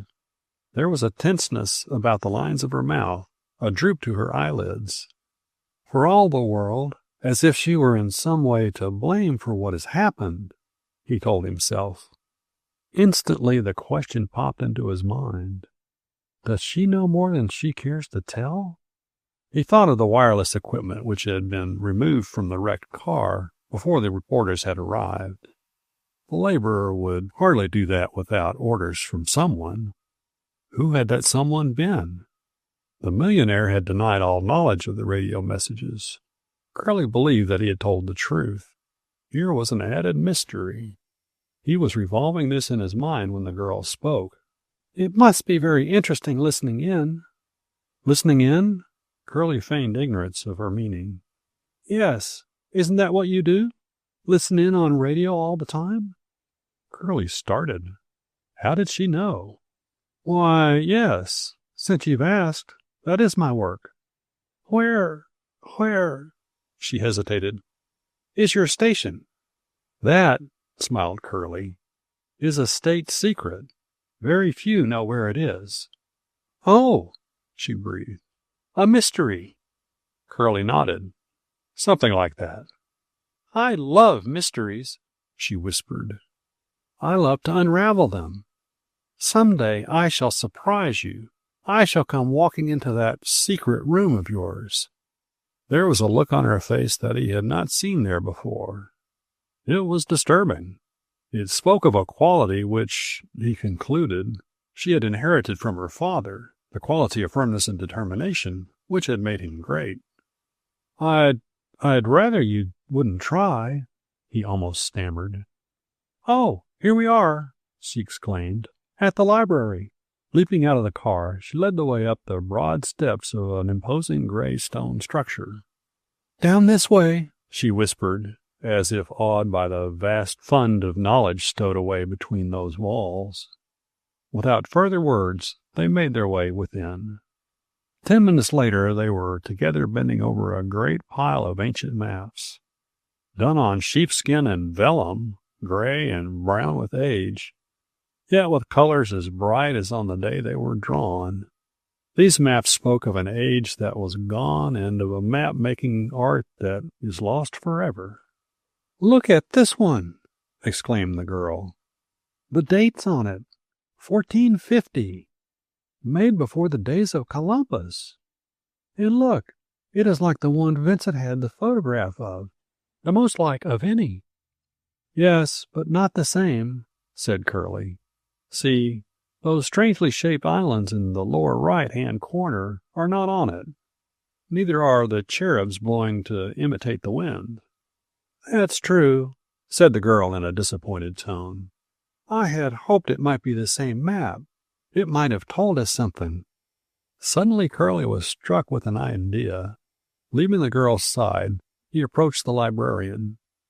Have any of these maps been photographed recently? He asked in a low tone. Not for several years, she answered. But there are reproductions of these and others. They are in a bound volume in the next room. There the maps are reproduced on a large scale, and a description of each is given. The lady in charge will show you. Curlie tiptoed into that room. He was soon turning the pages of a large book which resembled an atlas. After studying each successive page for some time, he came to a halt with a suppressed exclamation. There, staring up at him, was a reproduction of the very map which had been photographed for Vincent Ardmore. And, if further proof were lacking, there on the opposite page was a reproduction of the writing on the back of it, with the translation in fine print below. Hurriedly, he read the translation through. Twice he paused in utter astonishment. 3 times he wrote down a brief note on a scrap of paper. When he had finished, he looked at the lower left-hand corner of the map, then copied some figures reproduced there. Closing the book quickly, as if afraid the girl would find him looking at it, he paused for a moment to banish all sign of excitement from his face, then walked leisurely from the room. "Find anything?" he asked in as quiet a tone as he could command. "No." There was a tired and worried look in her eyes. "I'm afraid the map is not here. By the way," he said in a casual way, "does your brother happen to have a pal living at Landensport on the coast?" "Why, yes," she said quickly. "That's Alfred Brightwood. They were chums at Brimward Academy." "I thought that might be so." "And you think, she faltered. "What we think," he smiled a disarming smile, "doesn't count for much. It's facts which really matter. Excuse me, I'll be back in a moment," he said hurriedly. "Want to telephone." In the booth of the library, he conversed long and earnestly with his chief. "Why, yes," came over the phone at last. "I don't see but that you had better finish the thing up. We can't let rich young offenders off easily. It would destroy the service entirely. Go ahead. Coles Masters can handle the station while you're away." The interview ended. He got Joe Marion on the wire. "Joe," he said hurriedly, "throw some of my things into a bag, and some of your own with them. Be down at Lakeshore Station at 1:15, prepared for a short trip." "Where to?" "Oh, New York and then some. It's important and interesting. Be there." "Good. Goodbye till then." He snapped down the receiver and hurriedly left the booth. "Shall we go back?" he asked the girl.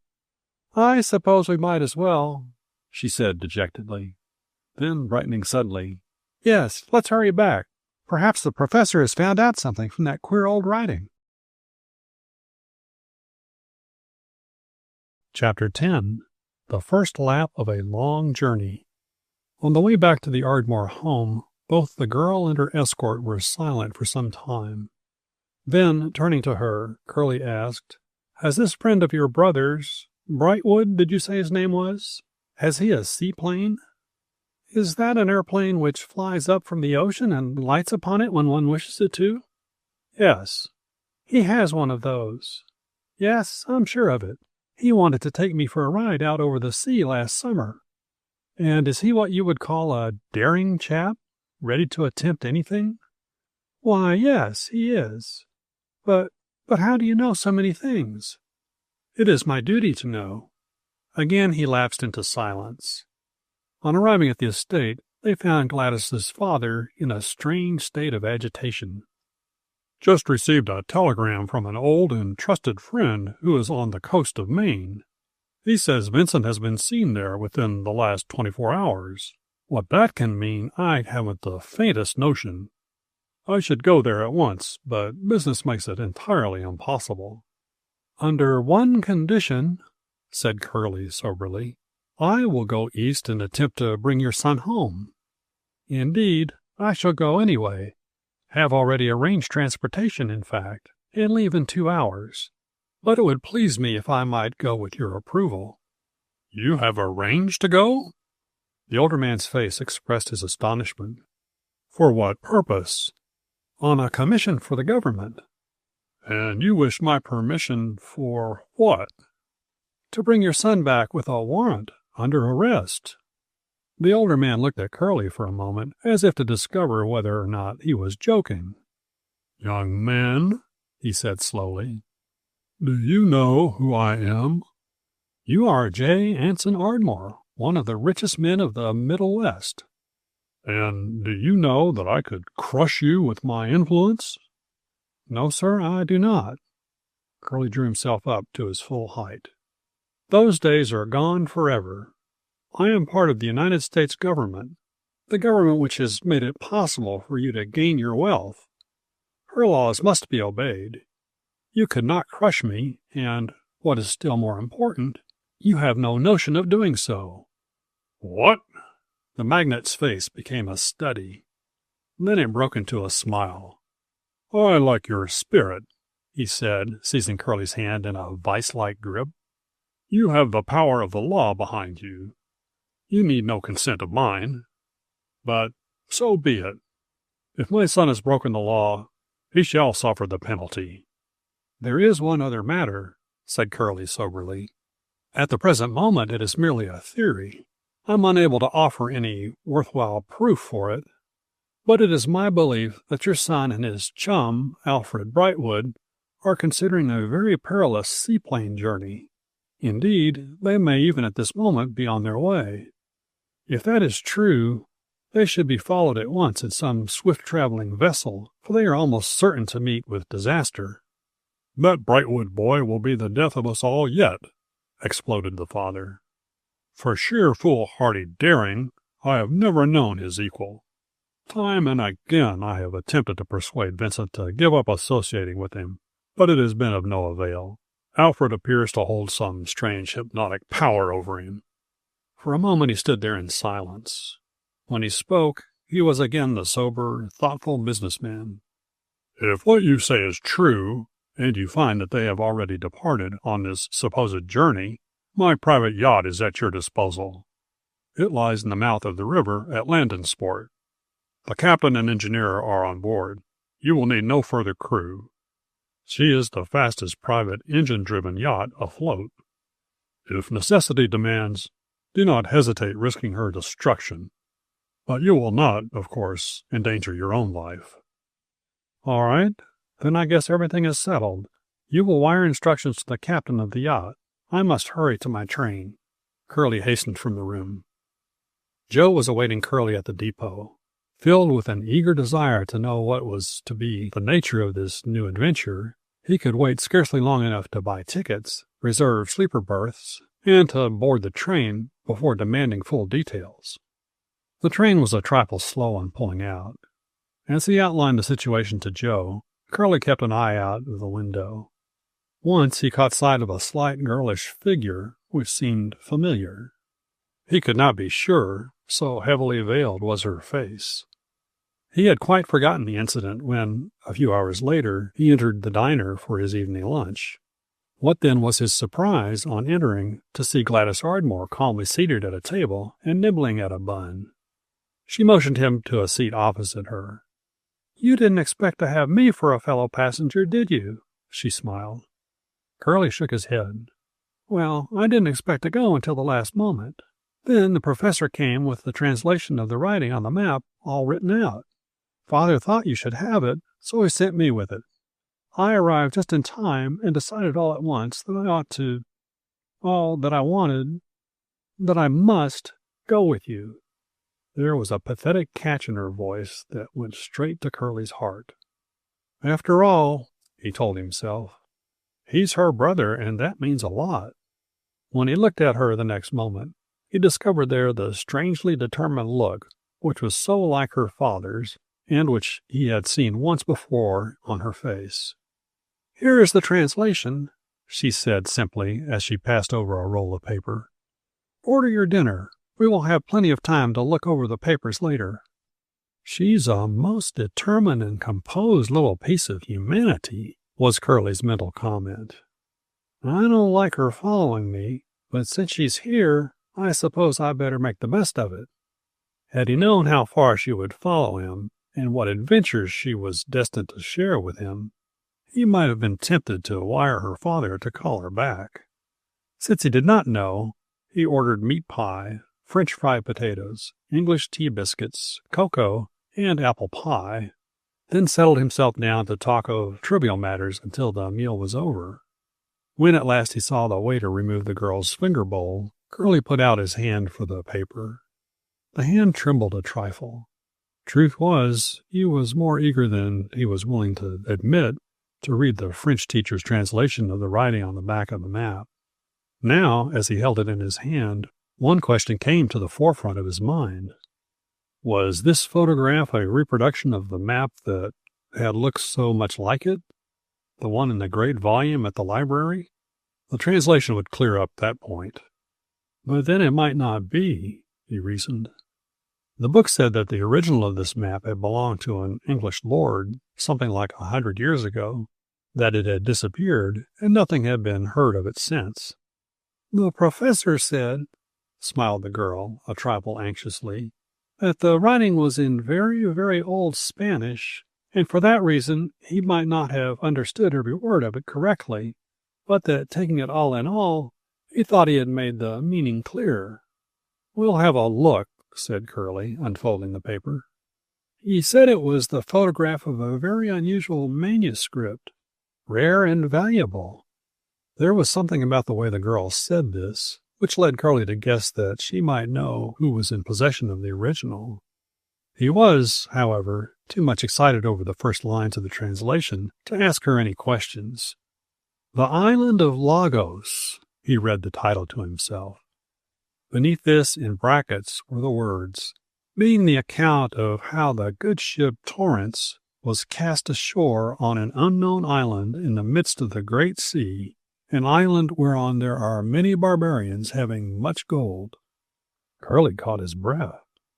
Save for one word, the translation was the same as that he had read in the book. That word was of no consequence. It's the same map, he told himself, the very same. The girl, leaning over the table, watched him eagerly. She was both excited and elated over the find. Isn't it wonderful? She exclaimed, clasping her hands. I think it's great. And to think that my brother and his chum were the ones who found it. Haven't read it all, Curlie mumbled. Then read on. Read it all. Please do. Chapter 11. Many Barbarians and Much Gold. Curlie, obeying her instructions, read on, and with every line his conviction grew stronger that the conclusions he had come to were well formed. This is what he read. Having spent Good Friday with his family, our captain, deeming further delay but loss of time, determined to cast anchor and sail for the coast of Ireland. Here he hoped to do a brisk business at barter with the peasants and fisher folk who inhabit the shores. But Providence had determined otherwise. Hardly had we been from shore a half-day's journey, when, without warning, from out the night there rose a great tumult.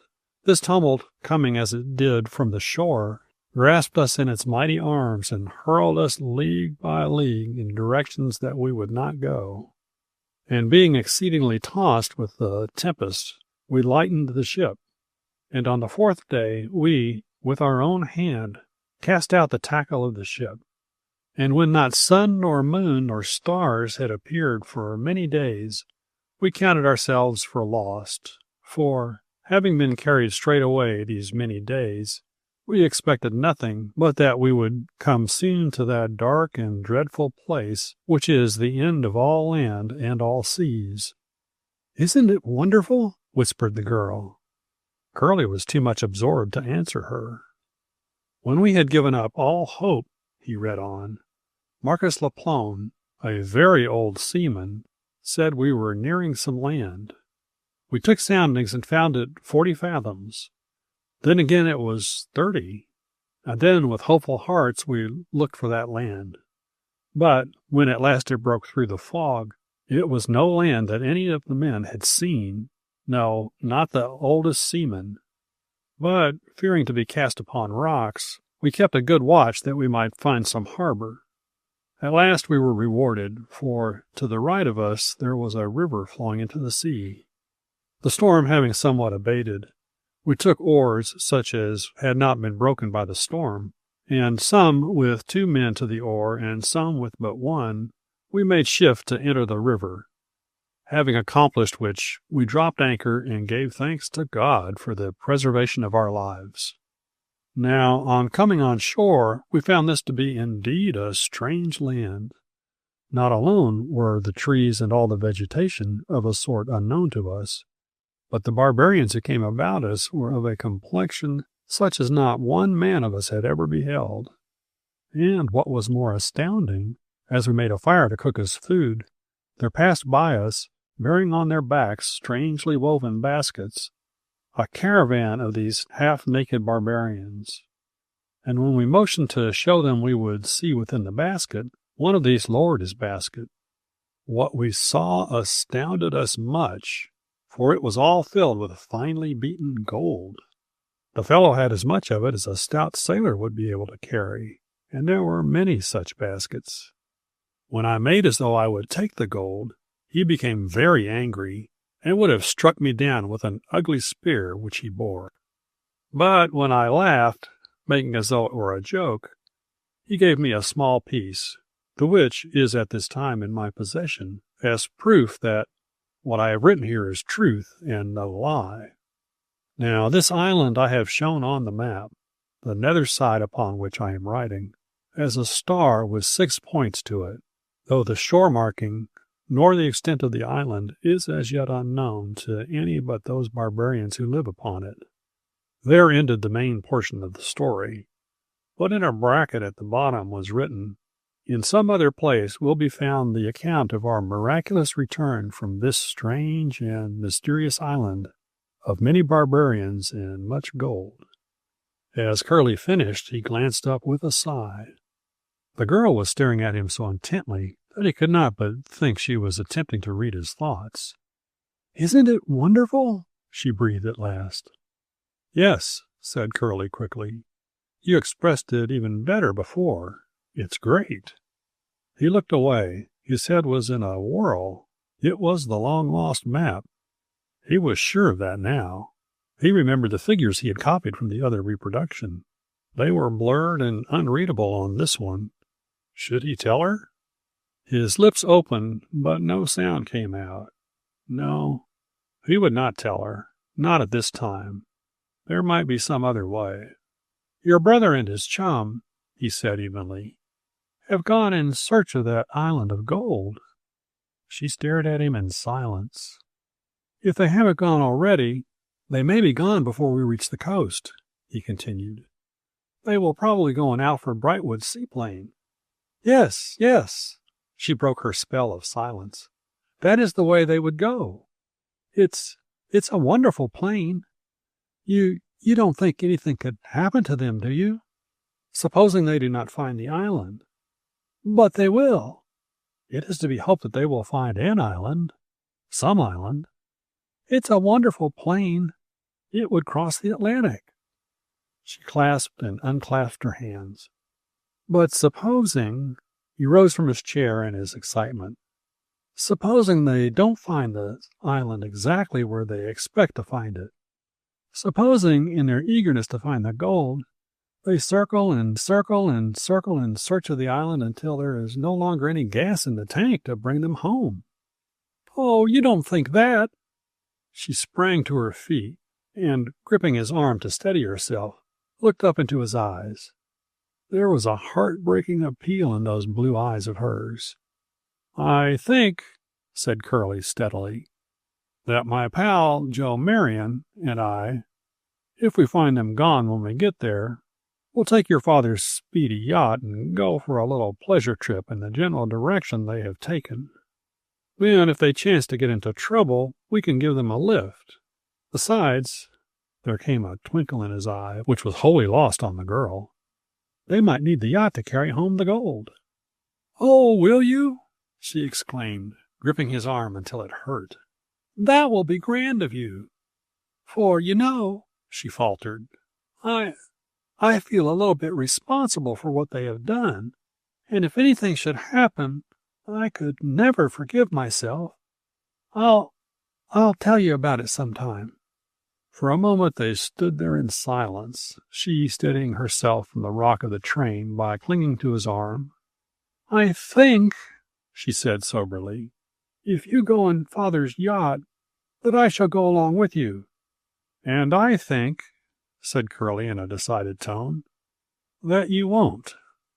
She said not another word, but had he taken a look at her face just then, he would have found there the expression that he had seen before, the expression which she had inherited from her father, the self-made millionaire.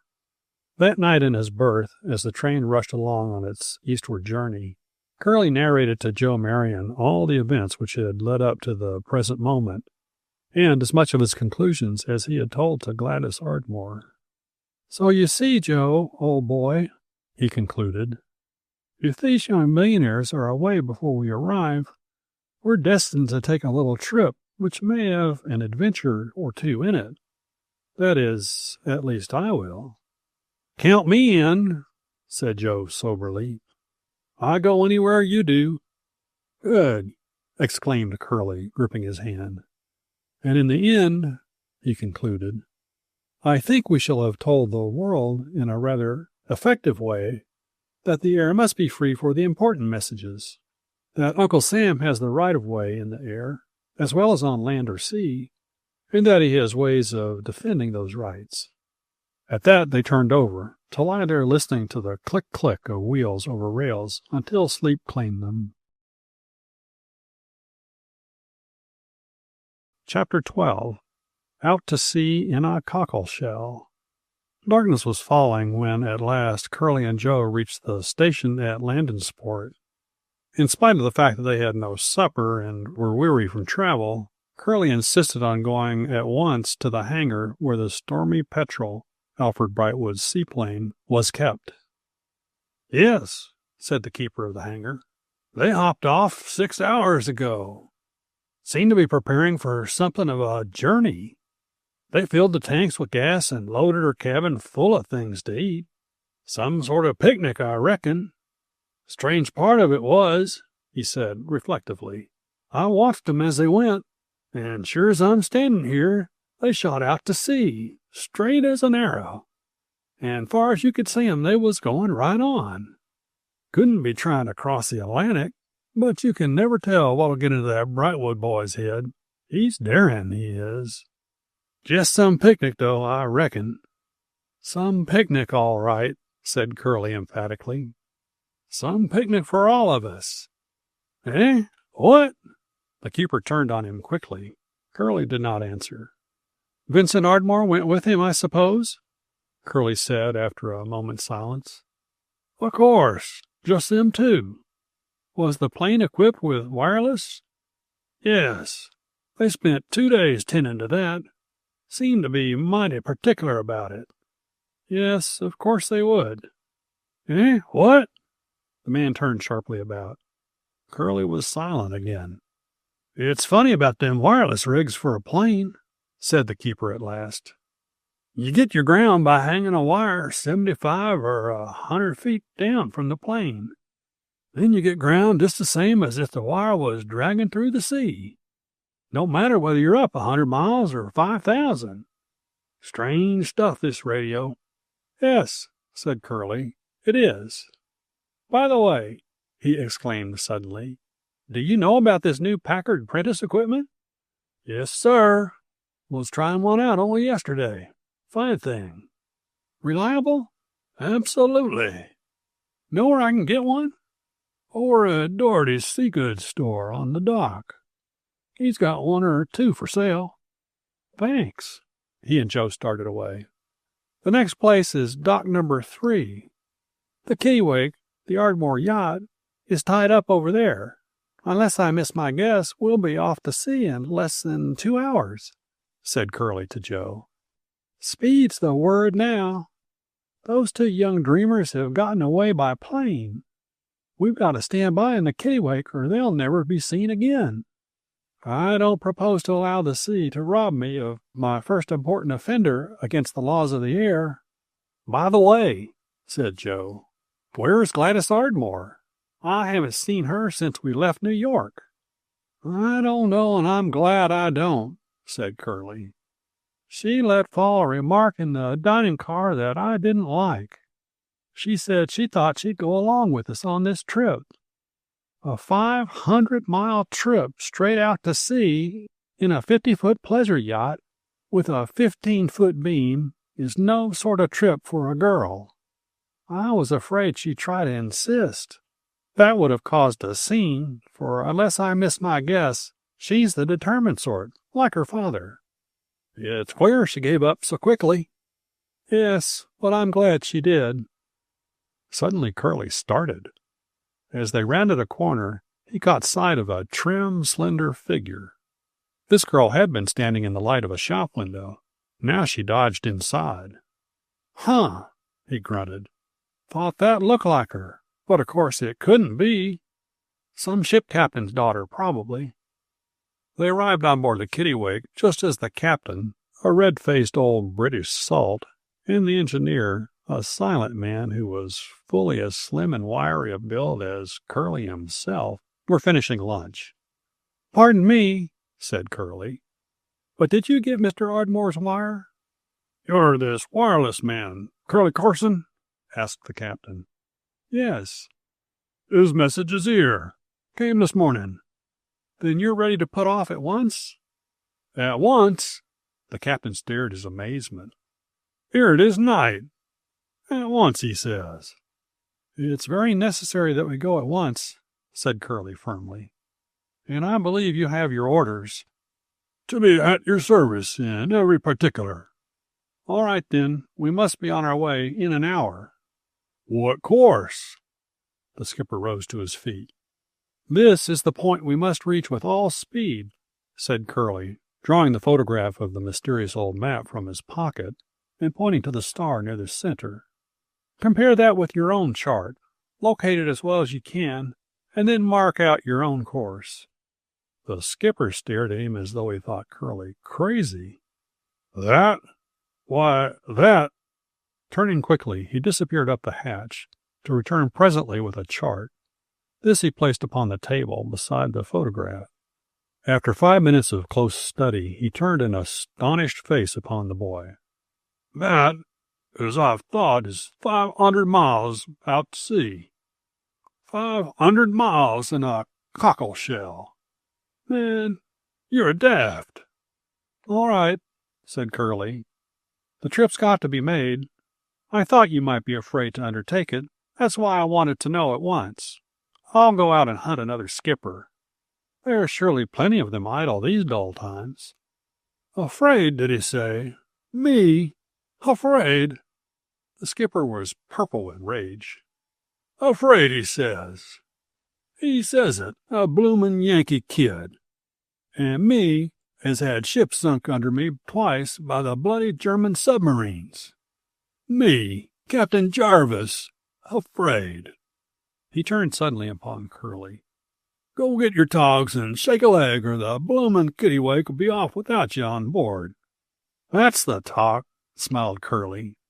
Never fear, we'll be here. He turned to Joe. You go ashore and buy us each a suit of roughing-it things, a sou'wester and the like. We'll need 'em. I'll be back in less than an hour. When Curlie returned from his mission ashore, he carried but one bundle. That resembled a fence post in size and shape. It was carefully wrapped and sealed in sticky black tar cloth. Going to throw a message overboard in case we get lost, I suppose, laughed Joe. Something like that, Curlie laughed back. Nevertheless, he carried the thing with great care to his stateroom and deposited it beneath his berth in the cabin forward on the main deck. An hour later, the two boys were standing on deck, watching the shore lights fade. Each was busy with his own thoughts, and wondering, no doubt, in his own way, how much of adventure this trip held for him. Chapter 13. A Ghost Walks. Ever take much interest in gasoline engines? Curlie suddenly inquired of Joe. Yes, quite a bit. Had a shift on one of those marine kinds last summer on the Great Lakes. Good. You'll have to take a shift here on the Kittlewake. This trip can't be made without sleep. I'll spell the captain at the wheel, and you can relieve the lanky engineer. Again they lapsed into silence. Half unconsciously, each boy was taking stock of the craft they had requisitioned, trying to judge whether or not she was equal to the task she had been put to. Speed she had in plenty. Do 40 knots an hour, the skipper put it, and never eat a baron. She was a trim craft, narrow of beam, a two-master with a steel hull that stood well out of the water forward. She rode the water with the repose and high glee of the bird she was named after.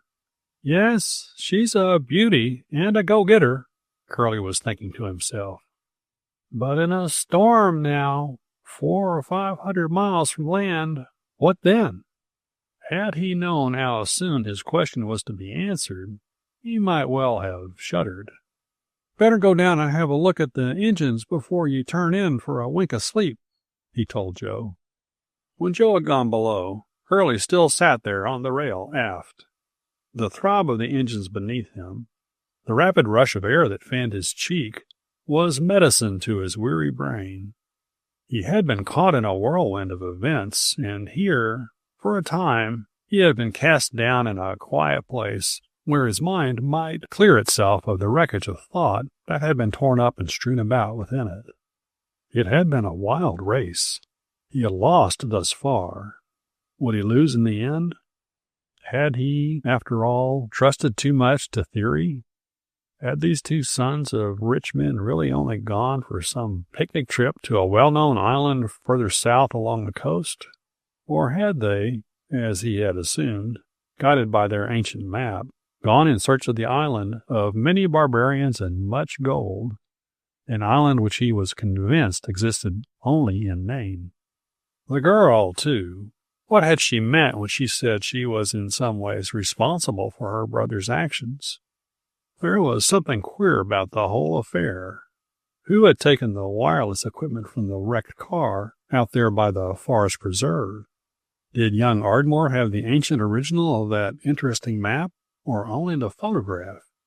If he did not have it, who was in possession of it? Strange thing that it would be lost for 100 years, only to have a brand new photograph of it show up all at once. Rather ghostly, he thought. He had meant to ask Gladys Ardmore about that. He'd ask her now if she were here, but he was more than glad she was not here. No trip for a girl, he told himself. And she said she'd go. Strange she gave it up so easily. Strange that his thoughts broke off suddenly as he steered forward. The Kittlewake was equipped with 3 cabins, a forecastle and after cabin, both below the main deck, built largely for stormy weather, and a fair weather cabin in the center of the main deck. The night was dark, the moon not having come up. It was difficult to distinguish objects at a distance, but, unless his eyes deceived him, Curlie saw some object all white and ghostly rising slowly from the hatchway leading to the forecastle. Cold perspiration sprang out upon his brow. His heart beat madly. His knees trembled as he involuntarily moved forward. That was the way he had of treating ghosts. He walked straight at them. In the meantime, had one been on some craft 300 miles further on in the direct course of the Kittlewake, he might have caught the thunderous drumming of 2 powerful Liberty motors. He might also have seen a spot of light playing constantly upon the black waters. While this light was constant, it moved rapidly forward in a wide circle. The circle was never the same in size or location, yet the spot of light did not move more than 20 miles in any direction from a certain given center. The spot of illumination came from a powerful searchlight mounted upon a seaplane. It was manipulated by a boy in the rear seat. A second boy drove the plane. These boys, as you have no doubt long since guessed, were Vincent Ardmore and his reckless pal, Alfred Brightwood. This light had been playing upon the water since darkness had fallen some 3 hours before. They had been circling for 4 hours. Their hopes of completing their search before dark had been thwarted by a defective engine, which had compelled them to make a landing upon the sea when the journey was only half completed. At this particular moment, the plane was climbing steadily. It was a perfect man-bird of the air, was this Stormy Petrel.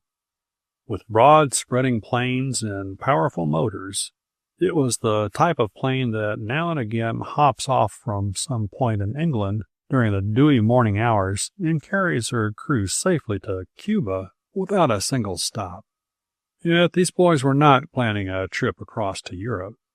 They were, as Curlie had supposed they might be, hunting for the island of many barbarians and much gold. When they had mounted to a considerable height, Alfred shut off the engines and allowed her to volplane towards the sea. "Oh, let's give it up and go back," said Vincent downheartedly. It's not here. Probably that old map maker made a mistake of a trifling 100 miles or so." "That's a grand idea," exclaimed Brightwood, grasping at a straw. "Not 100 miles, but perhaps 30 or 40 miles. Oh, boy, we'll be cooking lunch on a stove of pure gold in half an hour. You'll see. Just get your light fixed right, and I'll take a wider circle. That'll get it." "But if we use up much more gas, we won't get back to land," hesitated Vincent. "Land?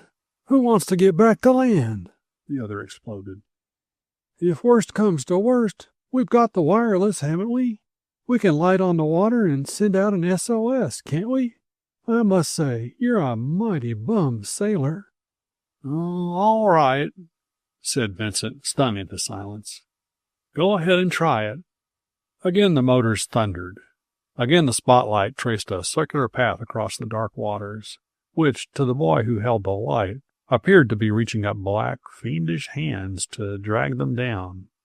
This time the circle they cut was many miles in circumference, miles which drew deeply from the supply of gasoline in their tanks.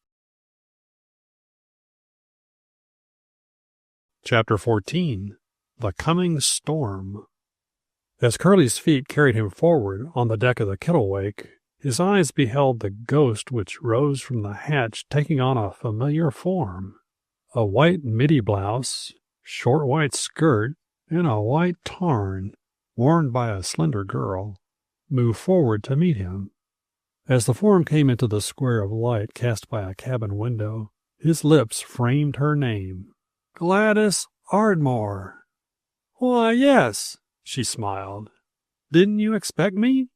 I told you I thought I'd go." "And I said you should not." Her coolness angered him. "You forget that this is my father's boat. A man's daughter should always be a welcome guest on his boat." But that's not it," he hesitated. "This is not a pleasure trip. We're going 500 miles straight to sea in a boat intended for shore travel. It's likely to storm." He sniffed the air and held his cheek to the breeze that was already breaking the water into little choppy waves. "It is going to be dangerous." "But you are going," she said soberly, "to the assistance of my brother. I have a better right than you to risk my life to save my own brother. I can be of assistance to you. Truly I can. I can be the galley cook." "You a cook?" He looked his surprise. "Certainly. Do you think a rich man's daughter can do nothing but play tennis and pour tea? Those times are gone, if indeed they ever existed. I am as able to do things as is your sister, if you have one." "But," said Curlie suddenly, "I am going from a sense of duty. Having set out to have your brother arrested, I mean to do it." For a full moment she stared at him, stupefied. Then she said slowly, through set white lips, "You wouldn't do that?" "Why shouldn't I?" His tone was more gentle. "He has broken the laws of the air. Time and again he sent messages on 600, a radio wavelength reserved to coast and ship service alone. He has hindered sea traffic and once narrowly escaped being the death of brave men at sea." "Oh," she breathed, sinking down upon a coil of cable. "I didn't know it was as bad as that. And I knew all about it. I She did not finish, but sat there staring at him. At last she spoke again. Her tone was strained and husky with emotion. You'll want to arrest me, too, when you know the truth." "You'll not be dragged into it unless you insist." "But I do insist." She sprang to her feet, her nails digging into her clenched fists. She faced him. Her eyes were bright and terrible. "Do you think," she fairly screamed, "that I would be part of a thing that was wrong, whether I knew it or not at the time? And then when trouble came from it, do you think that I would sneak out of it and allow someone else to suffer for it? Do you think I'd sneak out of it because anyone would let me? Because I'm a girl? Completely at a loss to know what to do upon this turn of events, Curlie stood there staring back at the girl. She at last sank back upon her seat. Curlie took 3 turns around the deck. At last he approached her with a steady step. "Miss Ardmore," he said, taking off his cap, "I apologize. I really didn't know that a girl could be that kind of a real sport." Before she could answer, he hurried on. "For the time being, we can let the matter we were just speaking of rest. Matters far more important than the vindicating of law, important as that always is, are before us. Your brother and his friend, unless I am mistaken, are in grave danger. We may be able to save them. We may not. We can but try, and this trial requires all our wisdom and strength. More than that," he again held his face to the stiffening gale, "we ourselves are in considerable danger. Whether this Cockleshell, as the skipper calls her, can weather a severe storm on the open sea is a question. That question is to be answered within a few hours. We're in for a blow. We're too far on our way to retreat if we wish to. We must weather it. You can be of assistance to us, as you suggest, and more than that, you can help us by being brave, fearless, and hopeful. May we count on you?" There was a cold, brave smile on the girl's face as she answered, "You know my father. He has never yet been beaten. I am his child." Then, suddenly, casting all reserve aside, she gripped his arm and, bestowing a warm smile upon him, said almost in a whisper, "Curlie Carson, I like you. You're real. The realest person I ever knew." Then, turning swiftly about, she danced along the deck to disappear down the hatch to the forecastle. "Huh," said Curlie after a moment's thought. "I never could make out what girls are like. But one thing I'm sure of, that one will drown or starve or freeze when necessity demands it without a murmur. You can count on her." Throwing a swift glance to where the thick bank of clouds was painting the night sky the color of blue-black ink, he hurried below to consult with the skipper about the weather. They were, he concluded, some 350 miles out to sea. If this storm meant grave dangers to them, what must it mean to 2 boys in a seaplane skimming through the air over the sea? He shivered at the thought. 15 minutes later, Curlie was in the small wireless cabin of the Kittlewake, with a receiver clamped over his head, with a motor purring at his feet, and with the hum of wires and coils all about him. He felt more at ease and at home than he had been for many hours. His talk with the skipper had confirmed his fears. They were in for a blow. "A nor'easter, sir," he had affirmed, "and one you'll remember for many a day. Oh, we'll weather her, sir. Somehow we'll have to weather her. With a millionaire heiress aboard, we'll have to. Worse luck for it. We'll hammer down the hatches and let her ride if we have to, but it's a jolly hard shaking a boat we'll get, sir. But she's a hearty, clean old little boat, she is, and she'll ride her somehow." After receiving this information, Curlie had gone directly to the wireless cabin. He was more anxious than he was willing to admit for the safety of his 2 charges, the millionaire's children, for Curlie did think of them as his charges. He was used to taking burdens on his own shoulders. It had always been his way. Just now he was listening in on 600, ready to pick up any message which might come from the boys on the seaplane. That the Stormy Petrel was a doomed aircraft he had not the least doubt. The only question which remained in his mind was whether the Kittlewake or some other craft would reach her in time to save the 2 reckless boys.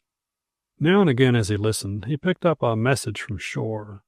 The center of the storm, which was fast approaching, was to the east, offshore. Messages coming from the storm's direction would be greatly disturbed by static, but to the west the air was still clear. Now he heard a ship off Long Island Sound speaking for a pilot. Now some shore station at Boston assigned to some ship a harbor space. And now some powerful broadcasting station sent out to all the world a warning against the rising storm. Tiring of all this, for a time he tuned his instrument to 200. Be interesting to see how far short wavelengths and high power will carry, was his mental comment. Now he caught a faint echo of a song, now a note of laughter, and now the serious tones of some man speaking with his home folks. But what was this? He fancied he caught a familiar whisper. Adjusting his wires, adding all the amplifying power his instruments possessed, he listened eagerly. Then, to his astonishment, heard his own nickname spoken. "Hello, Curlie," came to him distinctly. Then, "Are you there? You remember that big bad man? The one who used heaps of power on 1200? Well, he's gone north, very far north. You'd want to follow him, Curlie, if you knew what I know. The radiophone is going to do great things for the North, Curlie. But men like him will spoil it all. Remember this, Curlie. If you do go, be careful. Careful. He's a bad man, and the stakes are big." The whisper ceased. The silence that followed it was ghostly. "And that," Curlie whispered softly, "came all the way from my dear old hometown. She thought I was still in the secret tower room. Fine chance of my following that fellow up north. But when I get back, I'll investigate. There may be something big there, just as she says there is. Yes, I'll look into it when I get back. If I do get back." He shivered as he caught the howl of the wind in the rigging. Then, turning his instrument back to 600, he listened once more for some message from the seaplane, the Stormy Petrel. Chapter 15. S.O.S. The spot of light which raced across the waters of the sea where no land was to be seen, where the black surface of the swiftly changing waters shone always beneath the occupants of the seaplane, took on an ever-widening circle.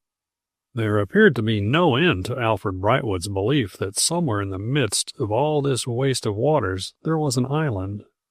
Vincent Ardmore had long since given up hope of becoming rich by this mad adventure.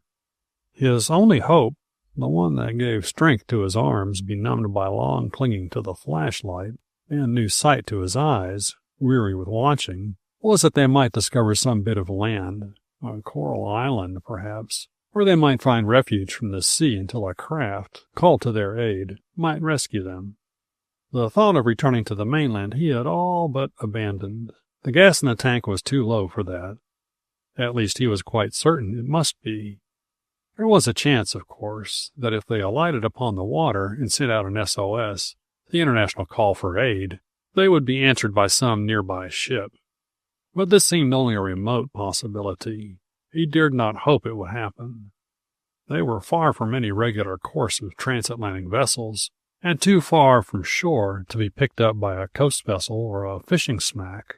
The very fact that this island, marked so plainly on the ancient map, had been in this particular spot, so remote from the main sea roads, had strengthened their belief that during all the centuries of travel it had been lost from man's memory and hidden from his view.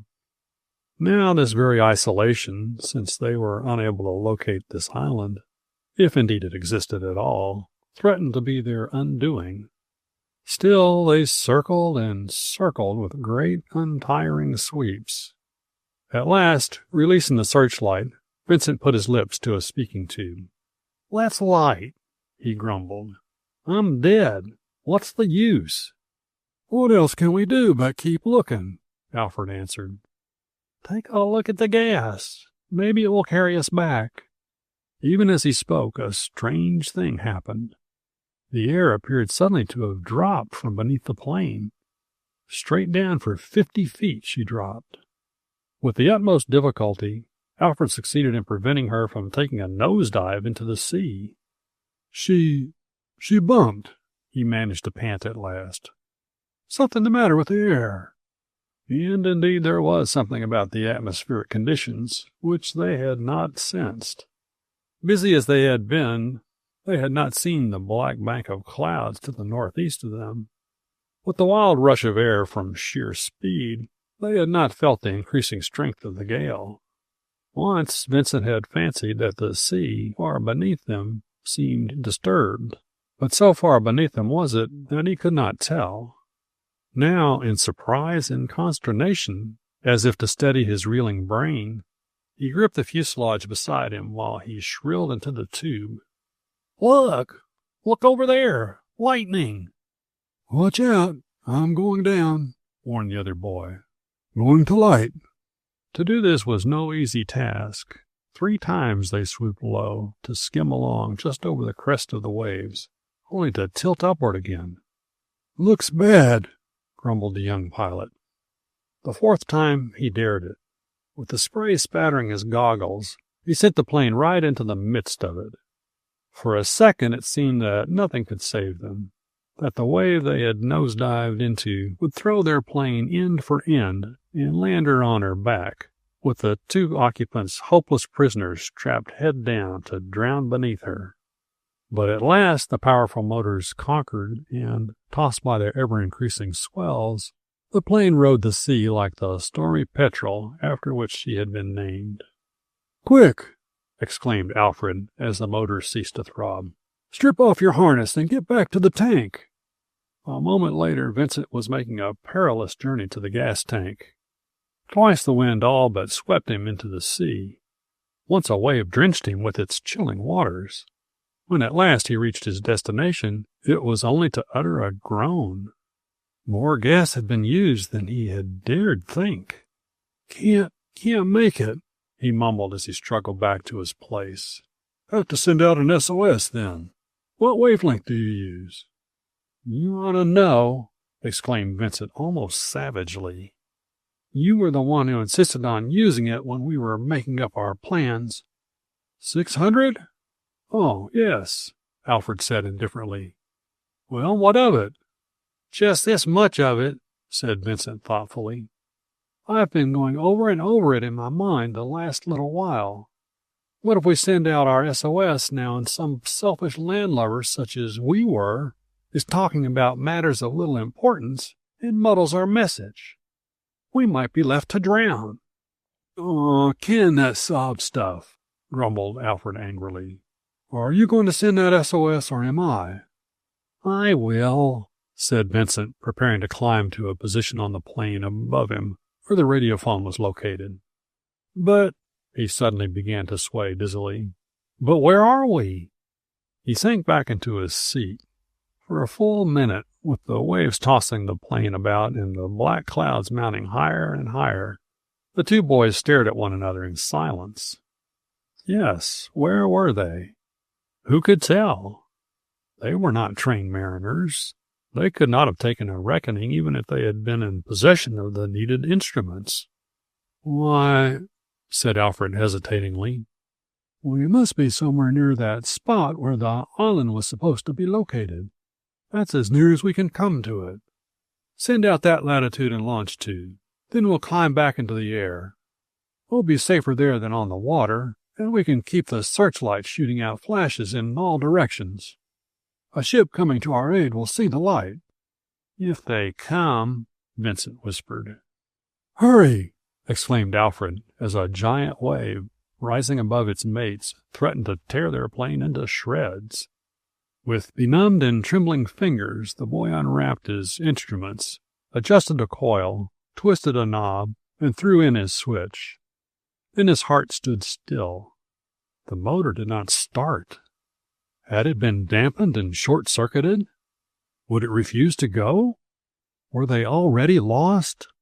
Just as he was giving up in despair, there came a humming sound, and a moment later the well-known signal of distress had been flashed out across the waves. 3 times he repeated it. 3 times in a few sharp words he told their general location and their plight. Then, with wildly beating heart, he pressed the receiver to his ear and awaited a reply. A moment passed. 2, 3, 4. But there came no answering call. Only the buzz and snap of the ever-increasing static greeted his straining ears. Once more he sent out the message. Again he listened. Still no response. "Come on," came from the boy below. "It's getting dangerous. You can get a message off in the air. Gotta get out of here. Gotta climb. May not be able to make it even now." As the other boy glanced down at the white-capped waves all about them, he realized that his companion spoke the truth. Hurriedly rewrapping his instruments, all but the receivers, which by the aid of an extension he brought down with him, he made his way to his seat and strapped on his harness. "All right," he breathed. Once more the motors thundered. For a long distance they raced through the blinding spray. Little by little this diminished until, with a swoop like a seagull, the magnificent plane shot upward. The next instant they felt a dash of cold rain upon their cheeks. Was the storm upon them, or was this merely a warning dash which had reached them far in advance of the deluge? For the moment they could not tell. Chapter 16.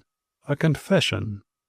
For an hour, Curlie Carson had been seated in the radiophone cabin of the Kittlewake. During that time he delicately adjusted amplifier, and his wonderful ears had enabled him to pick up many weird and unusual messages. Listening in at sea before a great storm is like wandering on the beach after the same storm. You never can tell what you may pick up. But though fragments of many messages had come to him, not one of any importance to the Kittlewake had reached his ears. If, during that time, any message from the Stormy Petrel had been sent out, it had been lost in the crash and snap of static which now kept up a constant din in his ears. Again doubt assailed him. He had no positive knowledge that the boys in the plane had gone in search of that mysterious island of the old chart.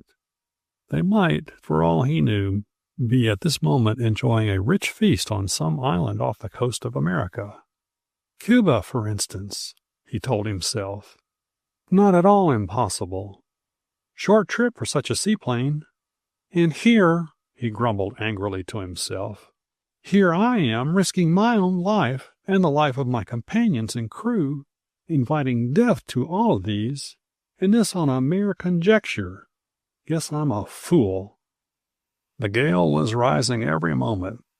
Even as he spoke, the prow of the boat reared in air to come down with such an impact as made one believe she had stepped on something solid. Just when Curlie's patience with himself and all the rest of the world was exhausted, Joe Marion opened the door. The wind, boosting him across the threshold, slammed the door after him. "Whew!" he sputtered. "Going to be rotten. Tell you what, I don't like it. Dangerous, I'd say." "Nothing's dangerous," smiled Curlie, greatly pleased to see that someone at least was more disturbed than himself. "Nothing's really dangerous since the invention of the radiophone. Ocean, desert, Arctic wilderness, it's all the same. Sick, lost, shipwrecked. All you've got to do is keep your head clear and your radiophone dry and tuned up. It'll find you a way out." "Yes, but," hesitated Joe, "how the deuce are you going to pack a radiophone outfit, all those coils, batteries, and boxes, when you're shipwrecked? How you going to keep 'em dry with the rain pelting you from above and the salt water beating at you from below? A lot of sense to that. Huh," he grunted contemptuously. "That for your radiophone." He snapped his finger. "And that for your old sloppy ocean. Give me a square yard of good old terra firma, and I'll get along without all your modern inventions." It can be done, though," said Curlie thoughtfully. "What can?" "Radiophone kept dry after a wreck at sea." "How?" Curlie did not answer the question. Instead, he snapped the receiver from his head and handed it to Joe. "Take this and listen in." He rose stiffly. "This business is getting on my nerves. I've got to get out for a breath of splendid fresh sea breeze." "Nerves?" said Joe incredulously. "You got nerves?" "Sometimes. Just now I have." On the deck, Curlie experienced difficulty in walking. As he worked his way forward, he found that one moment his legs were far too long and his foot came down with a suddenness that set his teeth chattering. The next moment his legs had grown suddenly short. It was like stepping downstairs in the dark and taking 2 steps at a time when you expected to take but one. "Never saw such a rumpus on the sea," he grumbled. "Going to be worse," he told himself, as a chain of lightning leaping across the sky illumined the bank of black clouds that lay before them. "Going to be lots worse." Poking his head into the wheelhouse, he bellowed above the storm, "How's she go?" "Seen worse'n her," the skipper shouted back. "Ought to be at that spot we've started for in half an hour. That island on the old chart." "Never was no island," the skipper roared. "Maybe not." "Supposing we get there, what then?" "Don't know yet." The skipper stared at Curlie for a full moment as if attempting to determine whether he were insane, then turned in silence to his wheel. The wind blew the door shut, and Curlie resumed his long-legged, short-legged march. He had done 3 turns around the deck when his eyes caught a small figure crumpled up on the pile of ropes forward. "Hello!" he cried. "You out here?" Gladys did not answer at once. She was straining her eyes as if to see some object which might be hovering above the jagged, sea-swept skyline. "No," said Curlie, as if in answer to a question. "You couldn't see the plane. You couldn't see it 50 fathoms away, and then it would flash by you like a carrier pigeon. No use if you did see it. Couldn't do anything. But there's 1 chance in a million of their coming into our line of vision, so it's no use watching. Only chance is a radiophone message giving their location." "But I want to. I ought to do something." For the first time he noticed how white and drawn her face was. "All right," he said in a quiet voice. "You just sit where you are and I'll sit here beside you, and you tell me 1 or 2 things. That will help."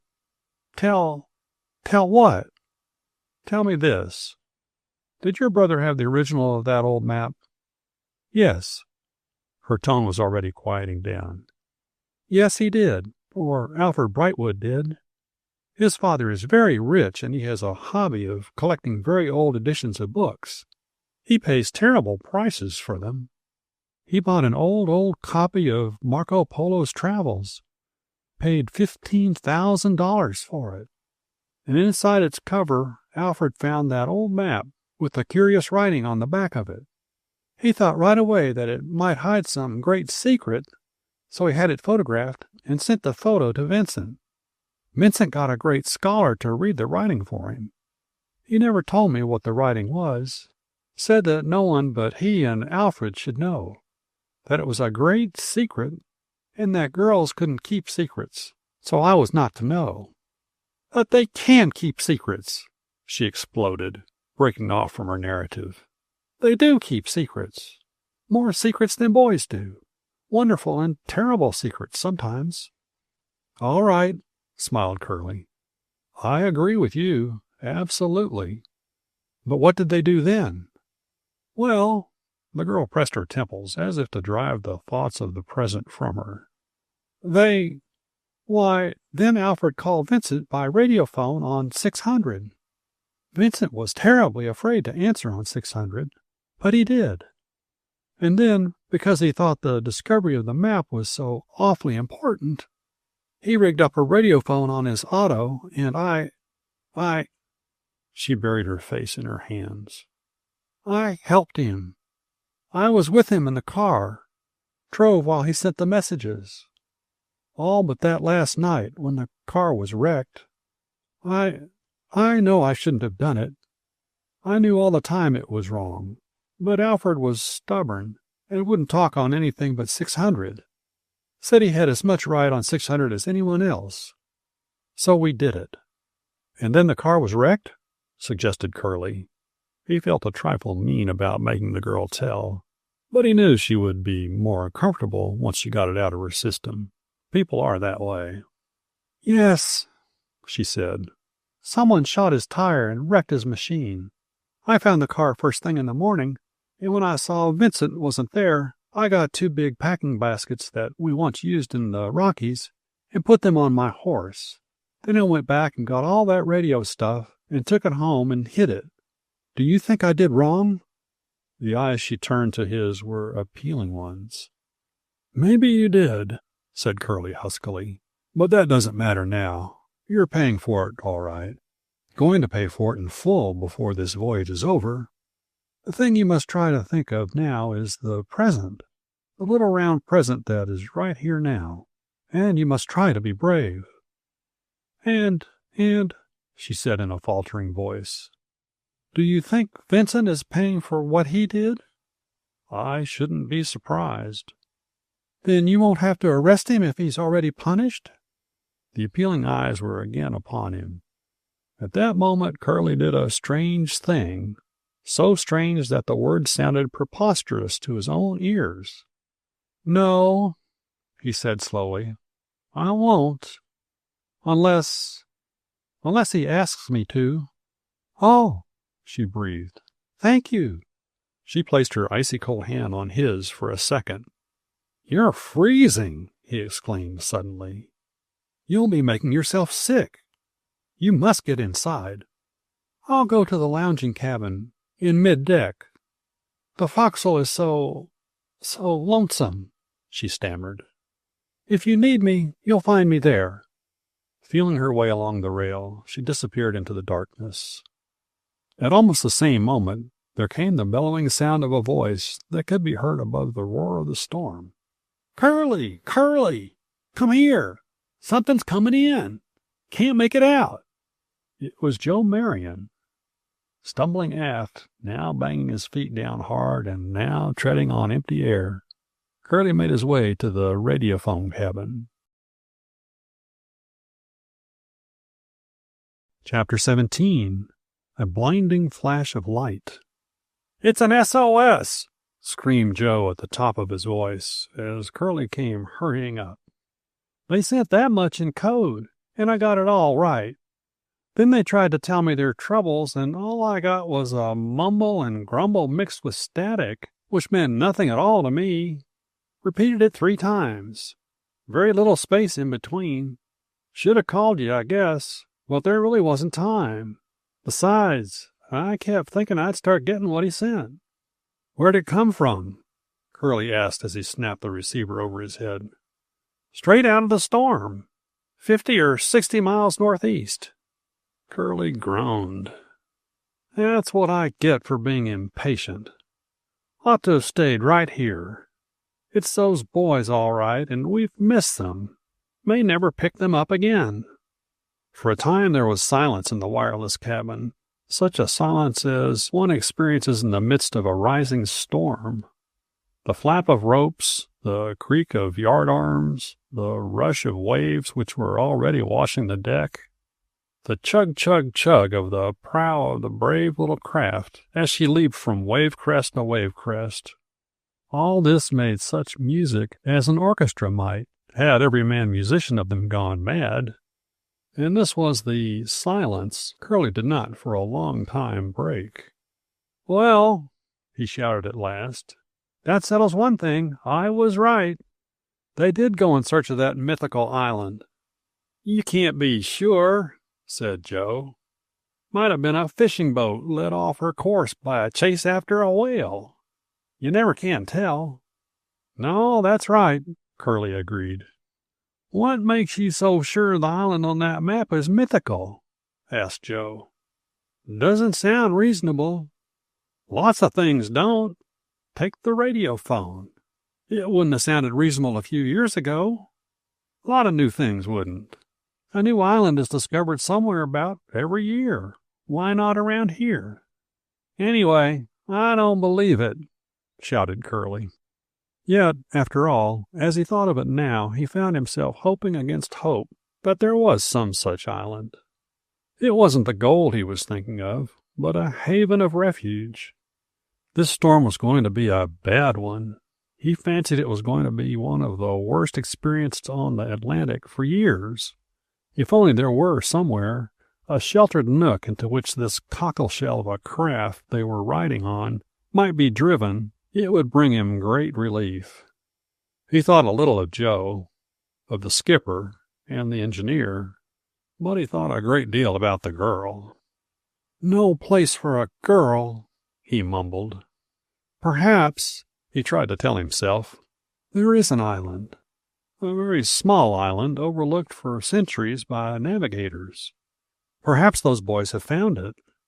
Perhaps they were merely sending out an S.O.S. to get someone to bring them gas to carry them home. But rat," he exploded. "I don't believe it.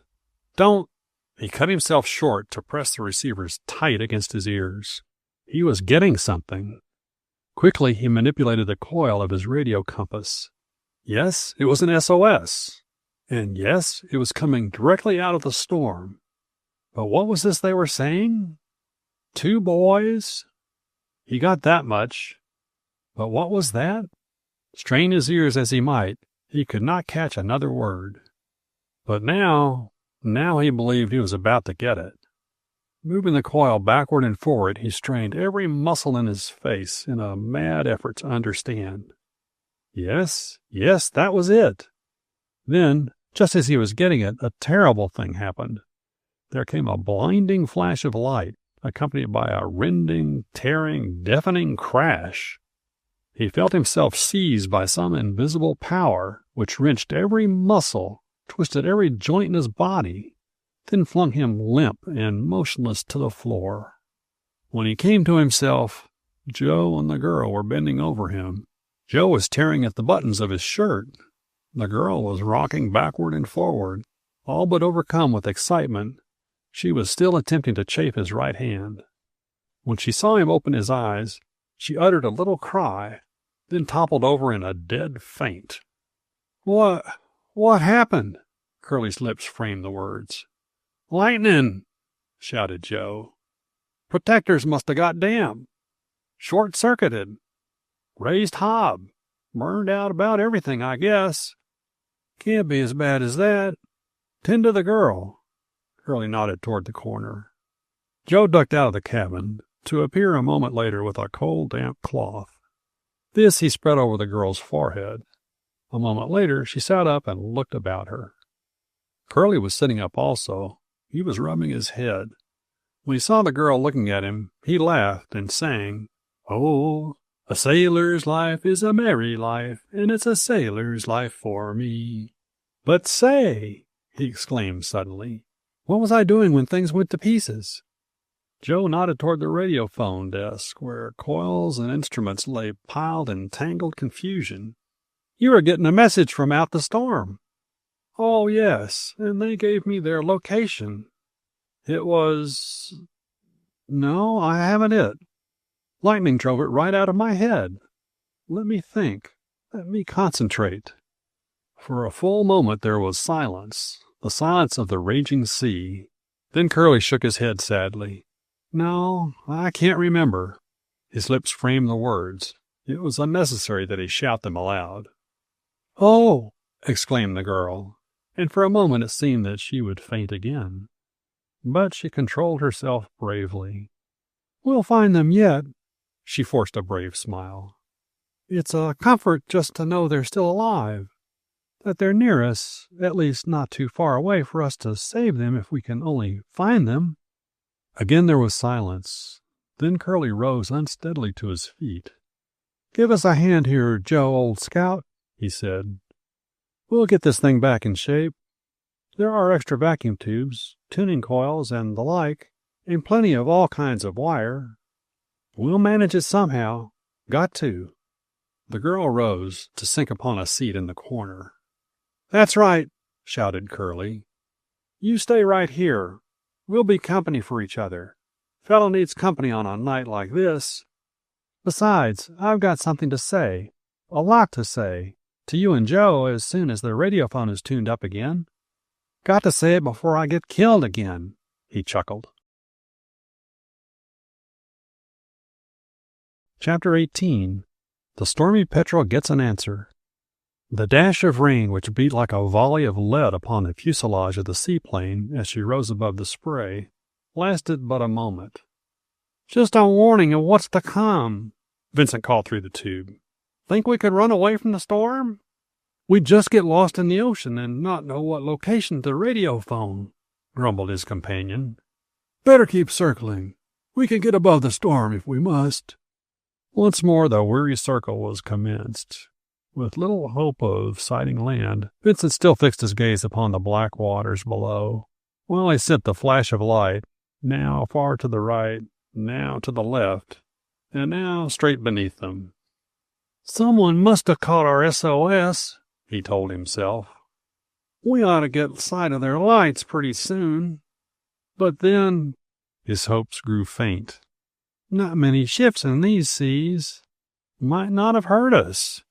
Might not be able to reach us. He broke off abruptly. A blinding flash of lightning had illumined the waters for miles in every direction. In that flash his eyes had seen something. At least, he thought they had. Some craft, away to the left of them. A craft which reminded him of one he had sailed upon many a time.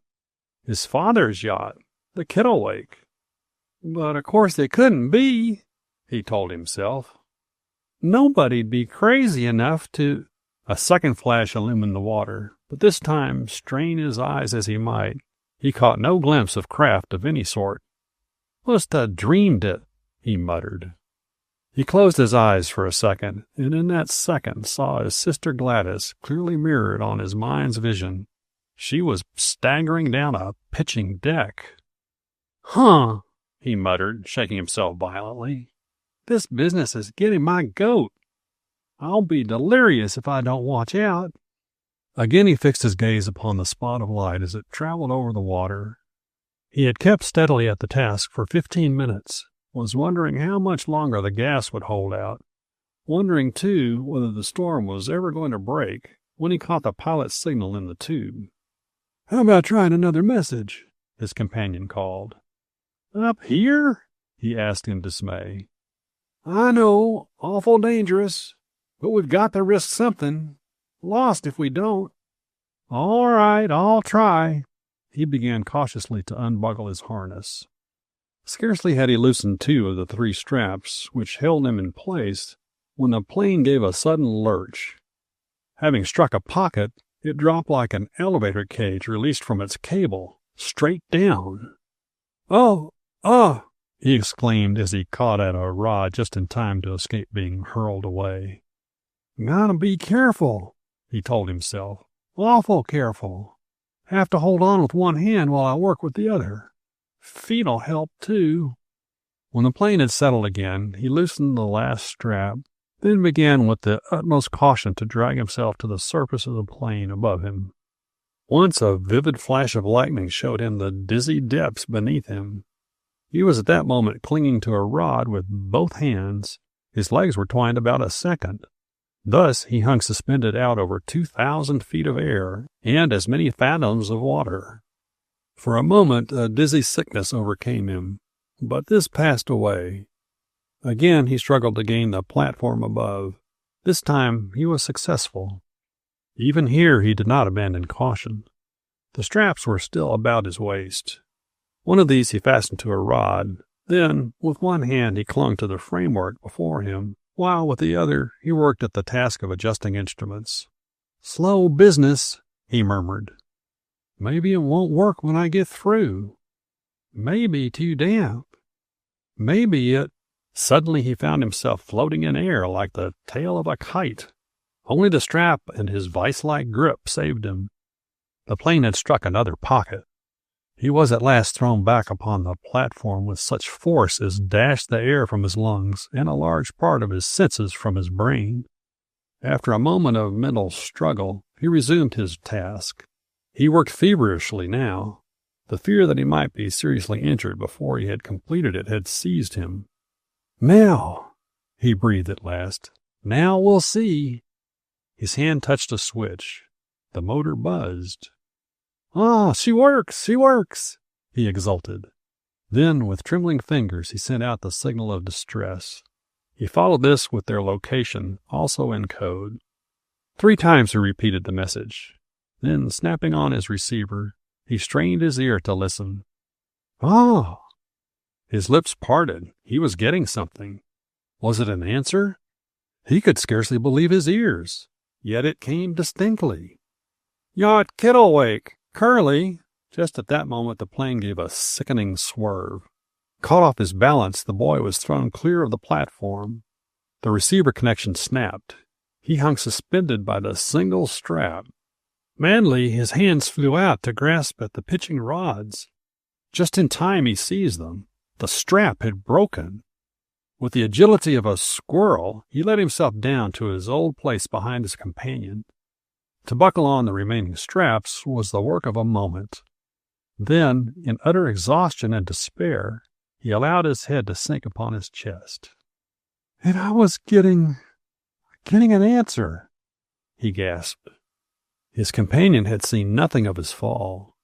Glancing behind him for a second, he saw Vincent in his seat in the fuselage.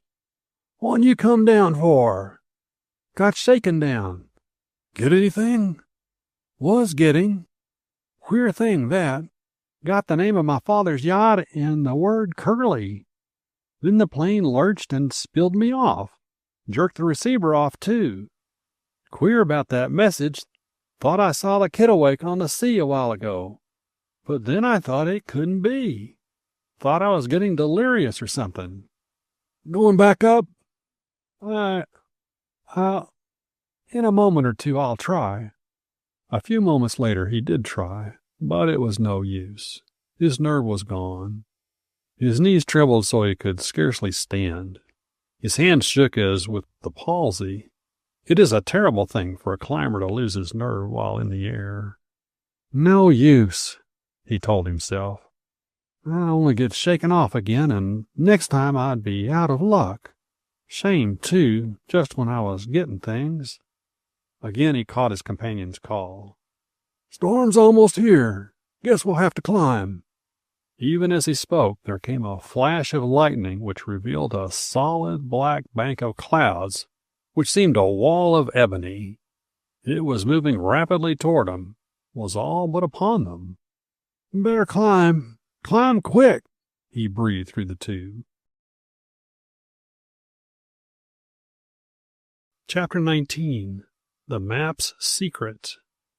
While all these things were happening to the boys on the seaplane, Curlie Carson and Joe Marion were working hard to repair the damage done to their radio phone set by the lightning. With the boat pitching about as it was, and with the wind and waves keeping up a constant din, it was a difficult task. Just what coils and instruments had been burned out, it was difficult to tell. All these must be tested out by the aid of a storage battery. When the defective parts had been discarded, it was necessary to piece together, out of the remaining parts and the extra equipment, an entirely new set. "Have to use a 2-stage amplifier," shouted Curlie, making himself heard above the storm. "Lower voltage on the grid, too," Joe shouted back. "Guess it'll be fairly good, though," said Curlie, working feverishly. "Only hope it didn't burn out the insulation on our aerials. Want to get her going again quick. Want to bad. Lot may depend on that." The insulation on the aerials was not burned out. After many minutes of nerve-wracking labor, they had the equipment together again and were ready to listen in. Curlie flashed a short message in code, giving the name of their boat and its present location. Then, with the receiver tightly clamped over his ears, he settled back in his chair.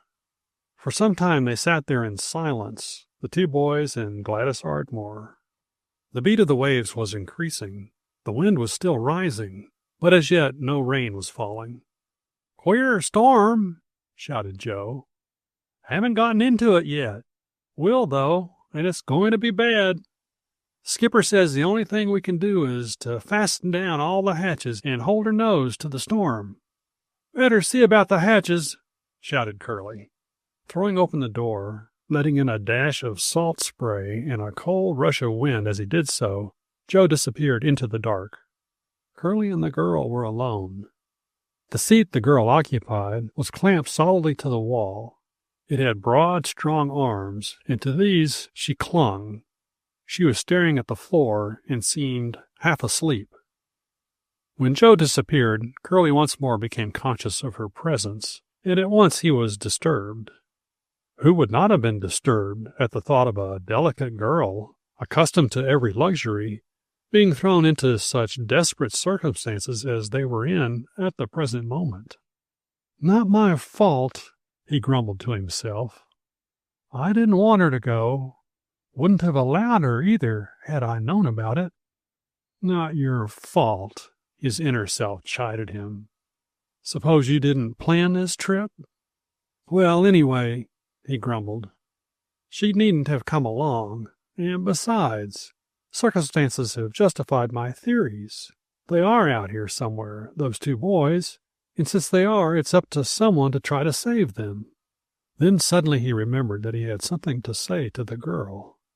He opened his mouth to shout it to her, but closed it again. "Better wait till Joe comes," he told himself. "The more people there are to hear it, the more chances there are of its getting back to shore." Joe blew back into the cabin a few moments later. "Everything all right?" Curlie shouted.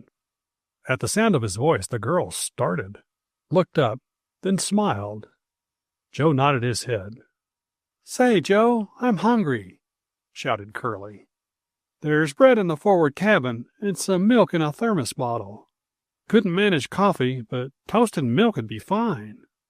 The girl sprang to her feet as if to go for the required articles, but Joe pushed her back into her chair.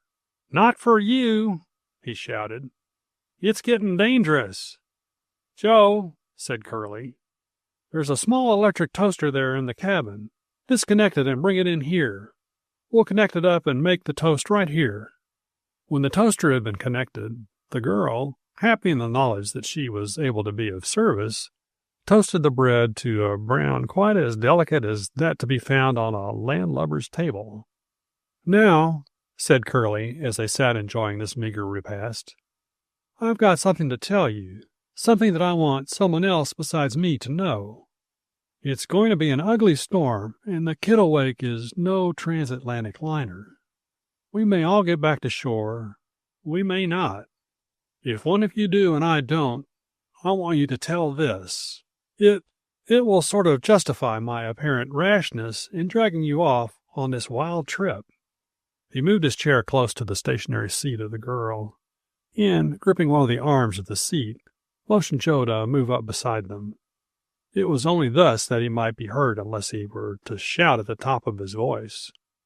"You know," he said, a strange smile playing over his thin lips, "you folks probably have thought it strange that I should go rushing off on a trip like this without any positive knowledge that those two boys had started for that mysterious island shown on the map and spoken of in the writing on the back of the map. But you see, I had more information than you thought. This I know for an almost positive fact." He leaned forward impressively. "The mysterious island of the chart does not exist." "Oh!" The girl started back. "It's a fact," said Curlie, "and I'll give you my proof." He paused for a second. The girl leaned forward eagerly. Joe was all attention. "When I went into that big library," he continued, "I was determined to find all the truth regarding that map that was to be had there.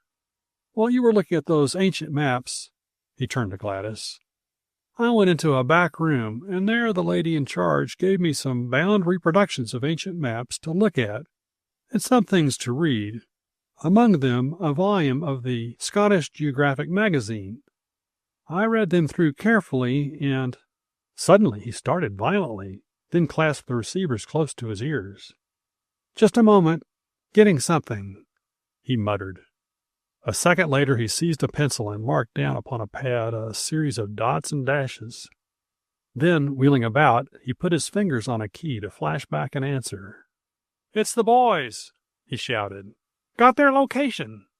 Joe, decode what I wrote there. Then go ask the skipper how much we're off it." He turned once more to click off his message, a repetition of the first one. Then he shouted a second message into his transmitter. Joe Marion studied the pad for a moment, then rushed out of the cabin. All alert, Curlie sat listening for any further message which might reach him. Presently Joe returned. There was a puzzled look upon his face.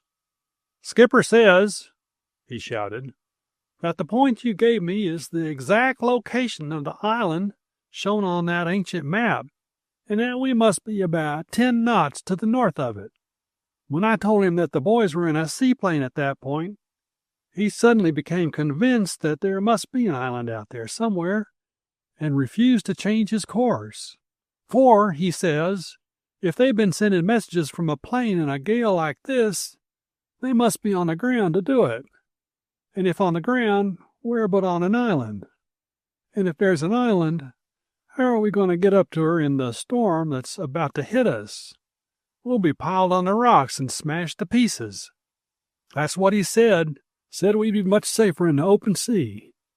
Curlie stared at the floor. His mind was in a whirl. Here he had been about to furnish proof that the mysterious island did not exist, and just at that instant there came floating in from the air proof of the island's actual existence, proof so strong that even a seasoned old salt believed it, and refused to change his course. What was he to say to that? Fortunately or unfortunately, he was to be given time enough to think about it, for at that moment, with an unbelievable violence, the storm broke.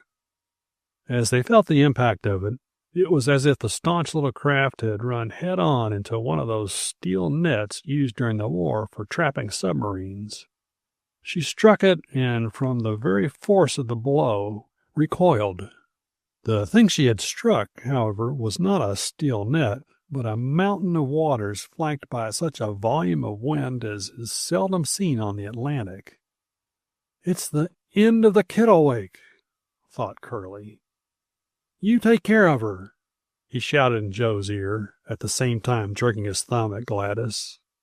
In the next second he disappeared into the storm. Chapter 20. A Sea Above a Sea. When Alfred Brightwood had tilted the nose of the Stormy Petrel upward and away from the threatening bank of clouds, she rose rapidly. 1,000, 2,000, 3, 4, 5,000 feet she mounted to dizzy heights above the sea. As they mounted, the stars, swinging about in the sky like incandescent bulbs strung on a wire, made their appearance here and there. They came out rapidly, by twos and threes, by scores and hundreds. In clusters and fantastic figures they swam about in the purple night. Almost instantly the sea disappeared from beneath them, and in its place came a new sea, a sea of dark rushing clouds, rising 2,000 feet above the level of the ocean.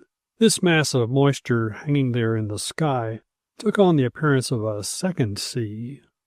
As Vincent looked down upon it, he found it easy to believe that, were they to drop slowly down upon it, they would be seized upon and torn this way, then that, by the violence of the storm that was even now raging beneath them, and that their plane would be cast, at last, a shapeless mass, upon the real sea, which was roaring and raging beneath it.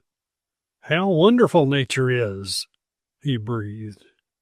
"It would be magnificent were it not so terrible." He was thinking of the gasoline in their tank, and he shuddered. Would it last until the storm had passed, or would they be obliged to volplane down into that seething tempest? He put his lips to the tube. "You better use just enough gas to keep us afloat," he suggested. Alfred muttered something like, "Think I'm a fool?" Then for a long time, with the black sea of clouds rising and falling, billowing up like the walls of a mammoth tent, then sagging down to rise again, they circled and circled. They were not circling now in search of adventure, to find some island which might bring them great wealth, but to preserve life. How long that circling could last, neither could tell. When Curlie Carson left the wireless cabin of the Kittlewake, he grasped a rail which ran along the cabin, just in time to prevent himself from being washed overboard by a giant wave. As it was, the water lifted his feet from the deck, and, having lifted him as the wind lifts a flag, it waved him up and down 3 times, at last to send him crashing knees down on the deck. The wind was half knocked out of him, but he was still game. He did not attempt to regain the wireless cabin, but fought his way along the side of that cabin toward his own stateroom door. Now a vivid flash of light revealed the water-washed deck. A coil of rope, all uncoiled by the waves, was wriggling like a serpent in the black sea. "No use to try to save it," he mumbled. "No good here, anyhow." A yellow light, hanging above his stateroom door, dancing dizzily, appeared at one moment to take a plunge into the sea, and at the next to dash away into the ink-black sky. Curlie was drenched to the skin. He was benumbed with the cold and shocked into half-insensibility at the tremendous proportions of the storm. He wondered vaguely about the engineer below. Was the water getting at the engines? He still felt the throb of them beneath his feet. Well, that much was good, anyway. And the skipper? Was he still at the wheel? Must be, for the yacht continued to take the waves head-on. Short and light as she was, the craft appeared to leap from wave crest to wave crest. Now she missed the leap by a foot, and the water drenched her deck anew. And now she overstepped, and came down with a solid impact that set her shuddering from stern to keel. "Good old Kittlewake," he murmured. "You sure were built for rough service." But now he had reached the stateroom door. With a lurch, he threw open the door. With a second, he fell through. A third slammed it shut. 1 second his eyes roved about the place. The next his lips parted as something bumped against his foot. Stooping, he lifted up a long affair the size and shape of a round cedar fence post. It was this he had brought aboard just before sailing. It had been shaken down and had been rolling about the floor. Having examined its wrappings carefully, he shook it once or twice. "Guess you're all right," he muttered. "And you had better be. A whole lot depends on you in a pinch." His eyes roved about the room. At length, snatching a blanket from his berth, he tore it into strips. Then, throwing back his mattress, he placed the post-like affair beneath it and lashed it firmly to the springs. "There!" he exclaimed with much satisfaction. "You'll be safe until needed, if you are needed, and you never can tell." The end of the seaplane's last flirt with death and destruction came suddenly and without warning. Overcome as he was by constant watching, dead for sleep, and famished for food, Vincent Ardmore had all but fallen asleep in his seat on the fuselage when a hoarse snort from one of the motors, followed quickly by a rattling grate from the other, startled him into complete wakefulness. The silence which followed these strange noises was appalling. It was like the lull before a hurricane. "Gas is gone," said Alfred. There was fear and defiance in his tone, defiance of nature which he believed had treated him badly. "Have to go down now." "Go down?" Vincent shivered at the thought. Go down to what? He glanced below. Then a ray of hope lighted his face. The storm was passing, had all but passed. The clouds beneath them were no longer densely black. A mere mist, they hung like a veil over the sea. But the water! His heart sank. It will still be raging. The storm had not so far passed as he at first thought. The plane cut a circling path as she descended. Her wings were broad. Her drop was gradual. As they entered the first layer of clouds, she gave a lurch forward, but with wonderful control the young pilot righted her. Seconds passed, then again she tipped, this time more perilously. But again she was righted. Now she was caught in a little flurry of wind that set her spinning. A nosedive seemed inevitable, but once more she came to position. Now, as they neared the surface of the sea, a wild, racing wind, the tail of the storm, seized them and hurled them headlong before it. In its grasp there was no longer thought of control. The only question now was how they would strike the water and when. The very rush of the wind tore the breath from Vincent's lungs. Crushed back against the fuselage, he awaited the end. Once, twice, 3 times they turned over in a mad whirl. Then, with a sudden rending crash and a wild burst of spray, they struck. The plane had gone down on one wing. For a second, she hung suspended there. Vincent caught his breath. If she went one way, there was a chance. If the other, there was none. He thought of loosening his straps, but did not. So he hung there. Came a sudden crash. The right motor had torn from its lashings and plunged into the sea. The next second the plane settled to the left. Save for a moment, the boy drew a deep breath. A second crash and the remaining motor was gone. During this crash the boy was completely submerged, but the buoyant plane brought him up again. Then for a moment he was free to think, to look about him. Instinctively his eyes sought the place where his companion had been seated. It was empty. Alfred was gone. Covering his eyes with his hands, he tried to tell himself it was not true. Then, suddenly uncovering them, he searched the surface of the troubled sea. Once he fancied he caught a glimpse of a white hand above a wave. He could not be sure. It might have been a speck of foam. Only one thing he could be sure of. His throbbing brain told it to him over and over. Alfred Brightwood, his friend, was gone. Gone forever. The sea had swallowed him up. Chapter 21. The Boats Are Gone. When Curlie Carson had fastened the mysterious post-shaped affair to the springs of his berth, he fought his way against wind, waves, and darkness back to the radiophone cabin. "Anything come in?" he asked as he shook the dampness from his clothing. "Nothing I could make out," shouted Joe. "Got something all jumbled up with static once, but couldn't make it out."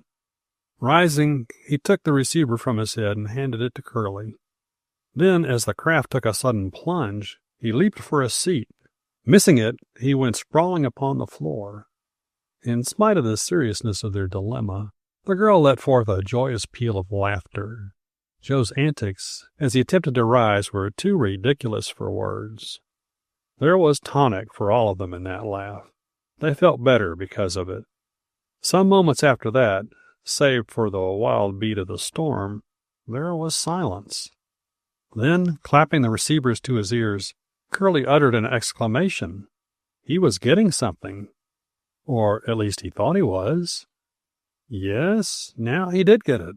A whisper. Faint, indistinct, mingled with static, yet audible enough, there came the 4 words. "Hello there, Curlie. Hello." At that moment the currents of electricity playing from cloud to cloud set up such a rattle and jangle of static that he heard no more. "It's that girl in my old hometown, in that big hotel," he told himself. "To think that her whisper would carry over all those miles in such a gale. She's sending on 600. Wonder why? Oh, well," he breathed when nothing further had come in. "I'll unravel that mystery in good time, providing we get out of this mess and get back to that home burg of ours." But now, suddenly he started and stared. There had come a loud bump against the cabin. Then another and another. "It's the boats!" he shouted. "They've torn loose. Should have known they would. Should have thought of that. Here." He handed the receiver to Joe and once more dashed out into the storm. The Kittlewake carried 2 lifeboats. As he struggled toward where they should have been, some object swinging past him barely missed his head. Instantly he dropped to the deck, at the same time gripping at the rail to save himself from being washed overboard. That, he told himself, was a block swinging from a rope. The boat on this side is gone. Worse luck for that. We might need 'em before we're through with this. Slowly he worked his way along the rail toward the stern. Now and again the waves that washed the deck lifted him up to slam him down again. "Quit that," he muttered hoarsely. "Can't you let a fellow alone?" Arrived at last on the other side, he rose to his knees and tried to peer above him to the place where the second lifeboat should be swinging. A flash of lightning aided his vision. A groan escaped his lips. "Gone," he muttered. "Should have thought of that. But," he told himself, "there's still the raft." The raft, built of boards and gas-filled tubes, was lashed to the deck forward. Thither he made his difficult way. To his great relief, he found the raft still safe. Since it was thrashing about, he uncoiled a rope closely lashed to the side of a cabin, and with tremendous effort succeeded in making the raft snug. "There now, you'll remain with us for a spell," he muttered. Clinging there for a moment, he appeared to debate some important question. "Guess I ought to do it," he told himself at last. "And I'd better do it now. You never can tell what will happen next. And if worst comes to worst, it's our only chance." Fighting his way back to his cabin, he returned presently with the post-shaped affair, which he had lashed to the springs of his berth. This he now lashed to the stout slats of wood and crossbars of the metal on the raft. When he had finished, it appeared to be part of the raft. "There, my sweet baby," he murmured. "Sleep here, rocked on the cradle of the deep until your papa wants you. You're a beautiful and wonderful child." Then, weary, water-soaked, chilled to the bone, stupefied by the wild beat of the storm, aching in every muscle but not downhearted, he fought his way back to the radio cabin. Nature has been kind to man. She has so made him that he is incapable of feeling all the tragedy and sorrow of a terrible situation at the time when it bursts upon him. Vincent Ardmore, as he clung to the wrecked plane with his companion gone from him forever, did not sense the full horror of his position. He realized little more than the fact that he was chilled to the bone, and that the wind and waves were beating upon him unmercifully. Then, gradually, there stole into his benumbed mind the thought that he might improve his position. The platform above him still stood clear of the waves. Could he but loosen the straps which bound him to the fuselage, could he but climb to that platform, he would at least be free for a time from the rude beating of the black waters which rolled over him incessantly.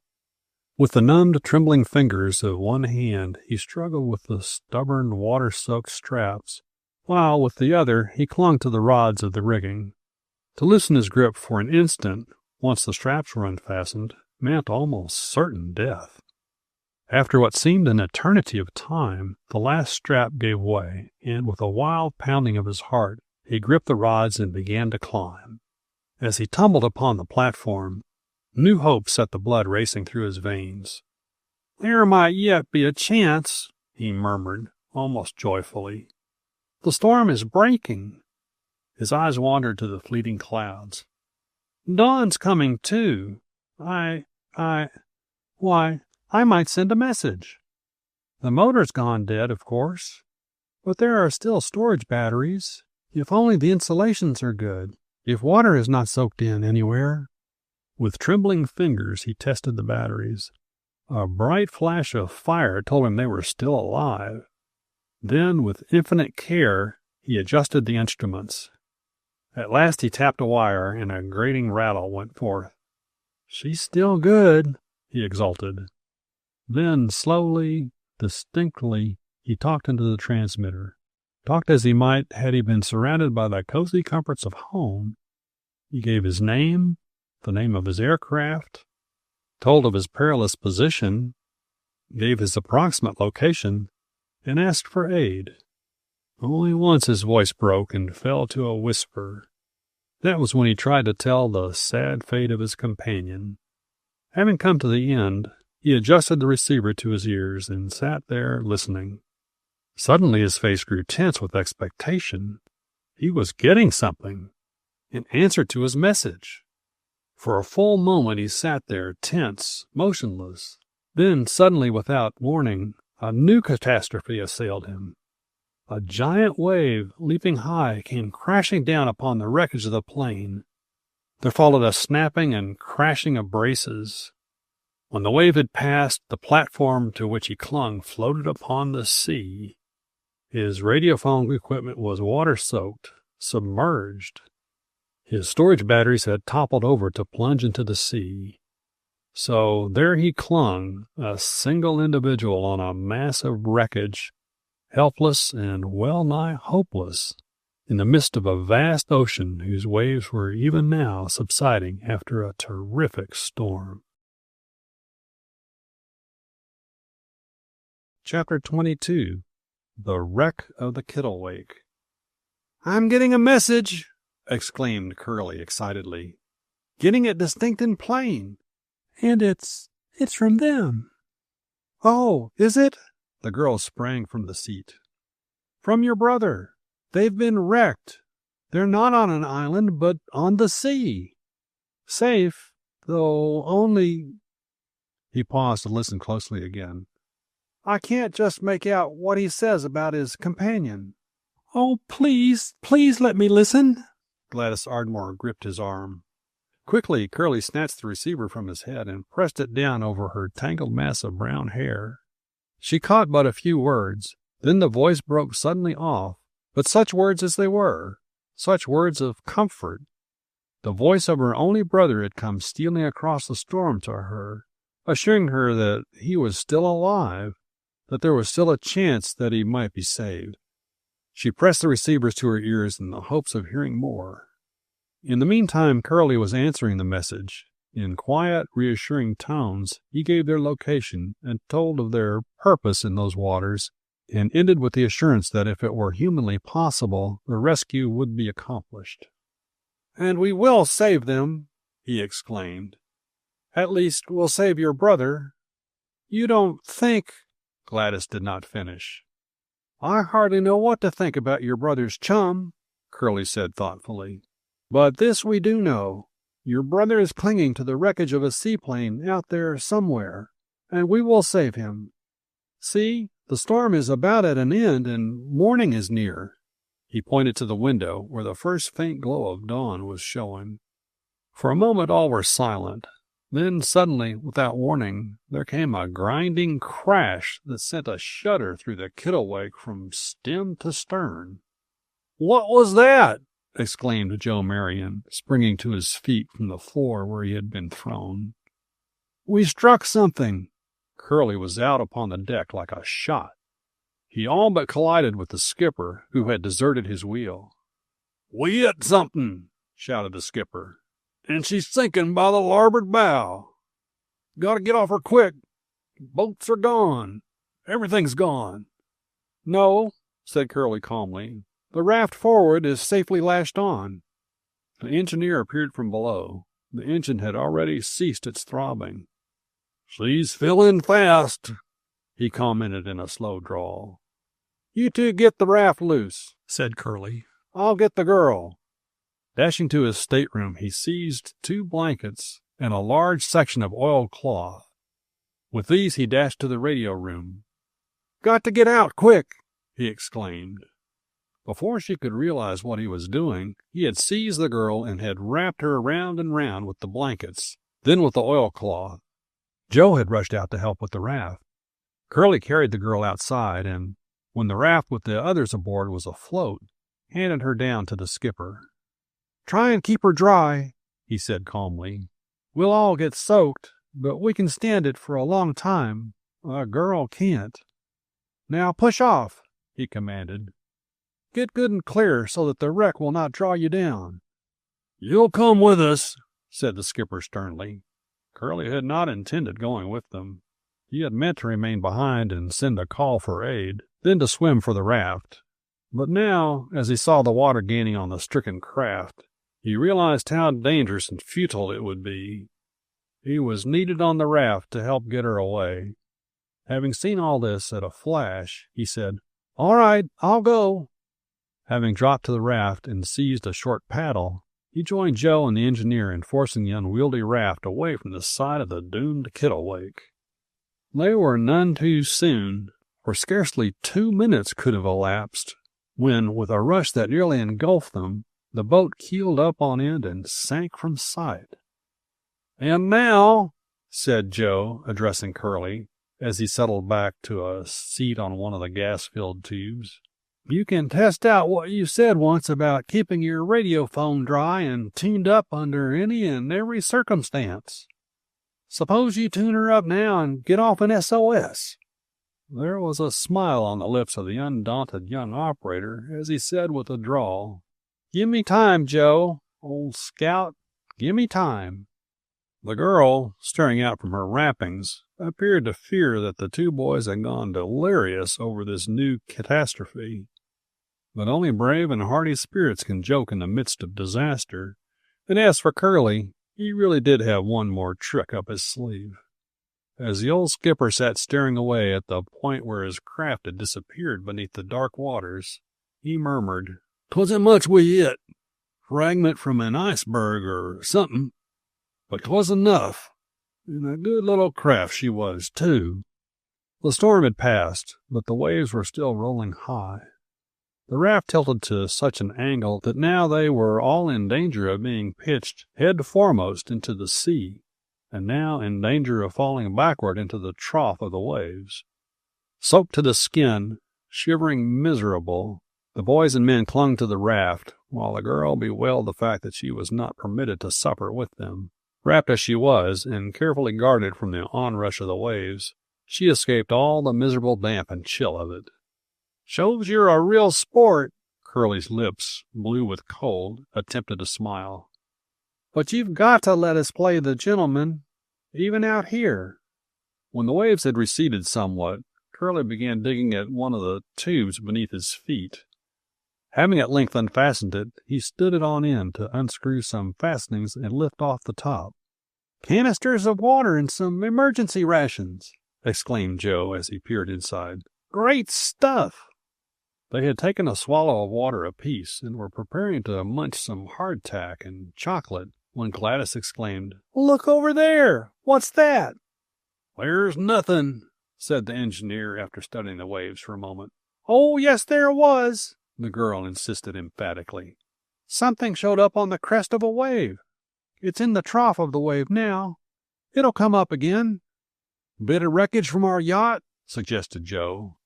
"Not much wreckage on her," said the skipper. "All washed off her long before she sank." "What could it be, then?" The girl was fairly holding her breath. "It couldn't be—" "Don't get your hopes up too high," cautioned Curlie. "Of course, miracles do happen, but not so very often." Chapter 23. The Miracle. They were all straining their eyes when at last the thing appeared once more on the crest of a wave. "Wreckage! A mess of it!" came from the skipper. And there's a hand!" exclaimed Curlie. "The paddles, boys, the paddles! Every end of you, up and at it!" shouted the skipper. The wildest excitement prevailed, yet out of it all there came quick and concerted action. 3 paddles flashed as, straining every muscle, they strove to bring the clumsy raft nearer the wreck.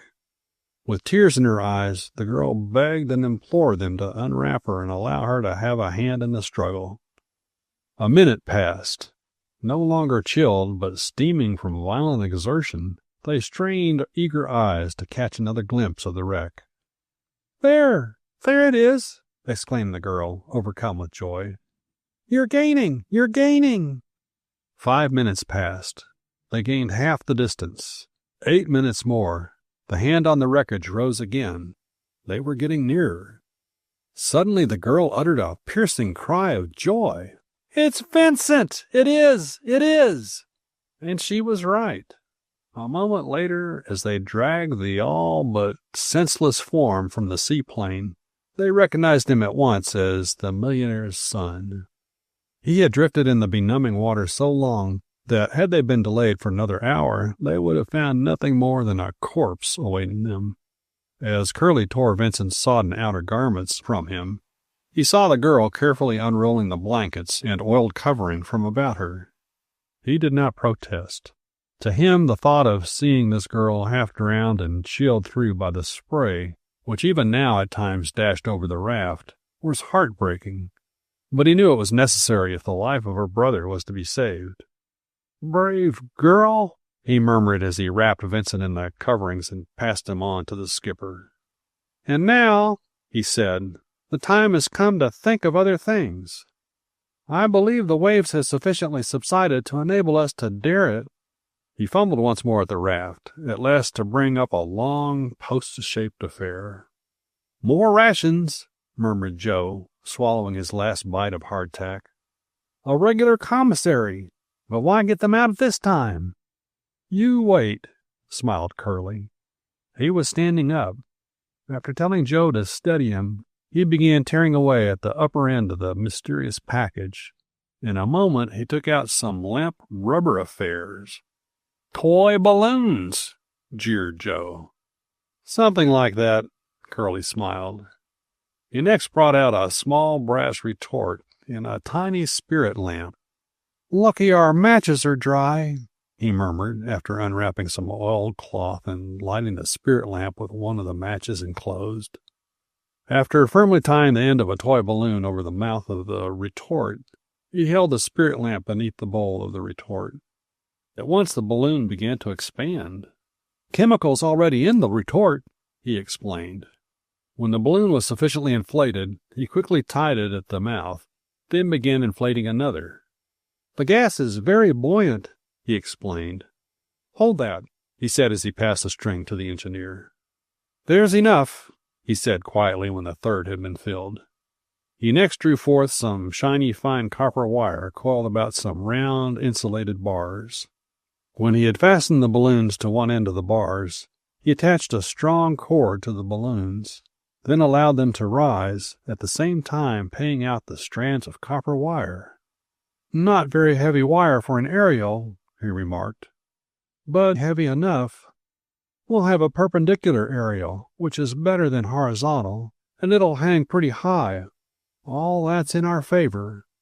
When the balloons had risen to a height which allowed the aerial, to which was attached a heavier insulated wire, to float free, he gave the cord to the engineer and began busying himself at putting together what appeared to be a small windmill with curved brass fans.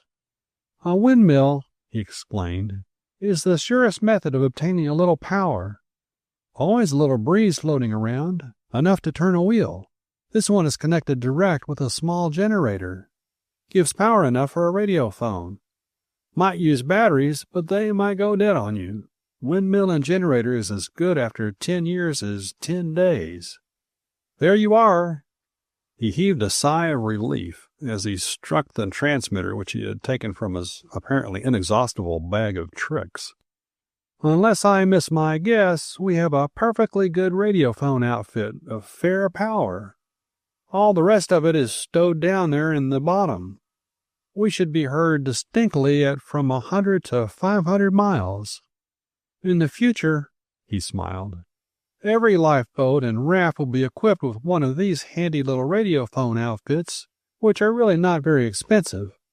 Then, with all eyes fixed upon him, he began to converse with the unseen and unknown, who, sailing somewhere on that vast sweep of water, were, they hoped, to become their rescuers. In perfectly natural tones, he spoke of their catastrophe and their present predicament. He gave their approximate location and the names of their party.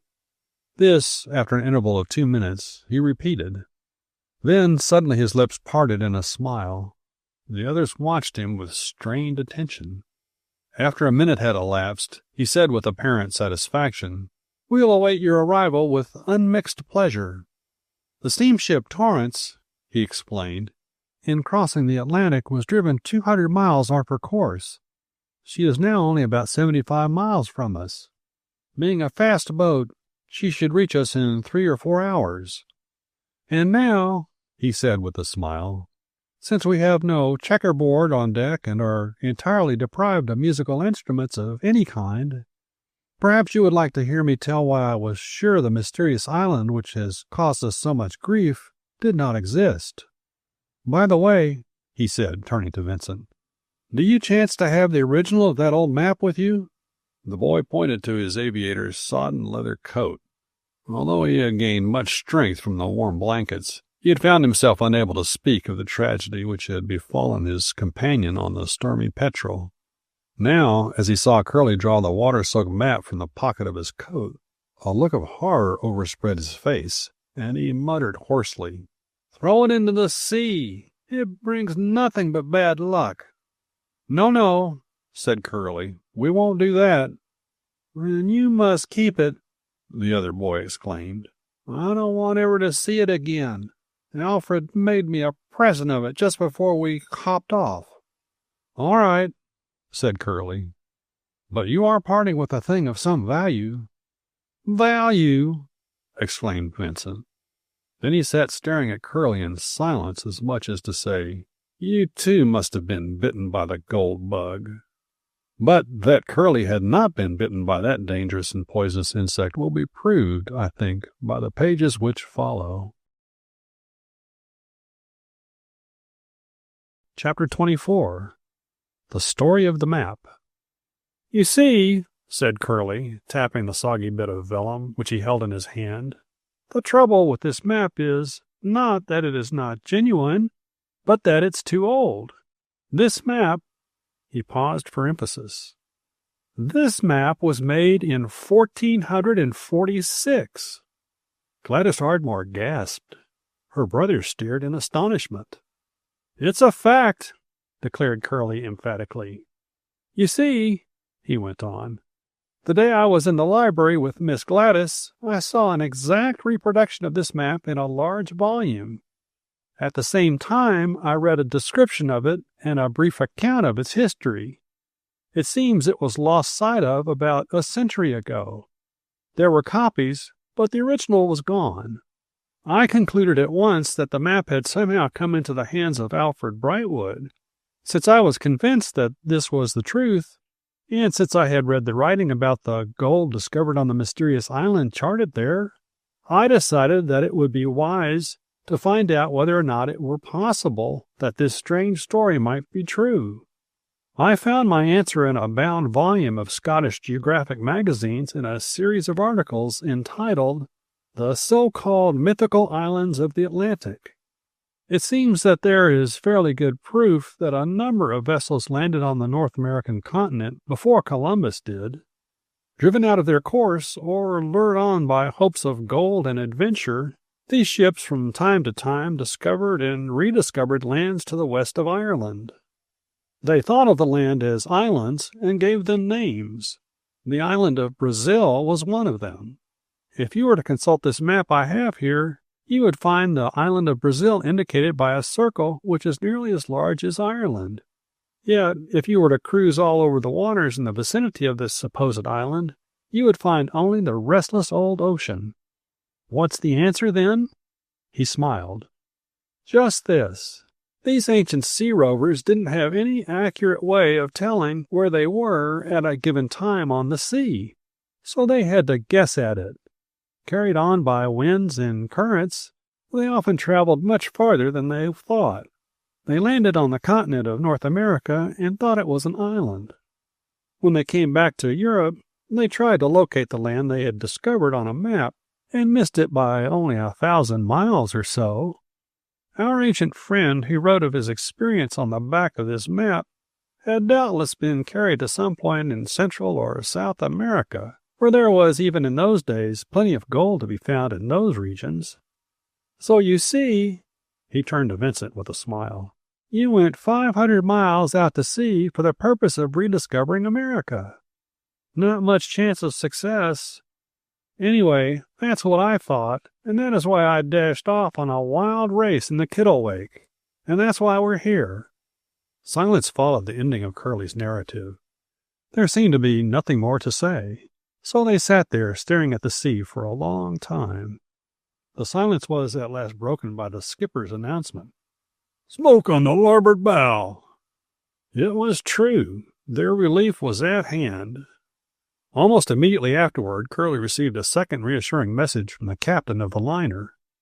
A short time after that, he had the pleasure of escorting the dripping daughter of a millionaire up the gangway. The next day, as they were moving in toward the dock, Vincent Ardmore approached Curlie. "My sister," there was a strange smile on his lips, "says you set out on this trip for the purpose of having me arrested." I did. Well, the other boy choked up and could not continue.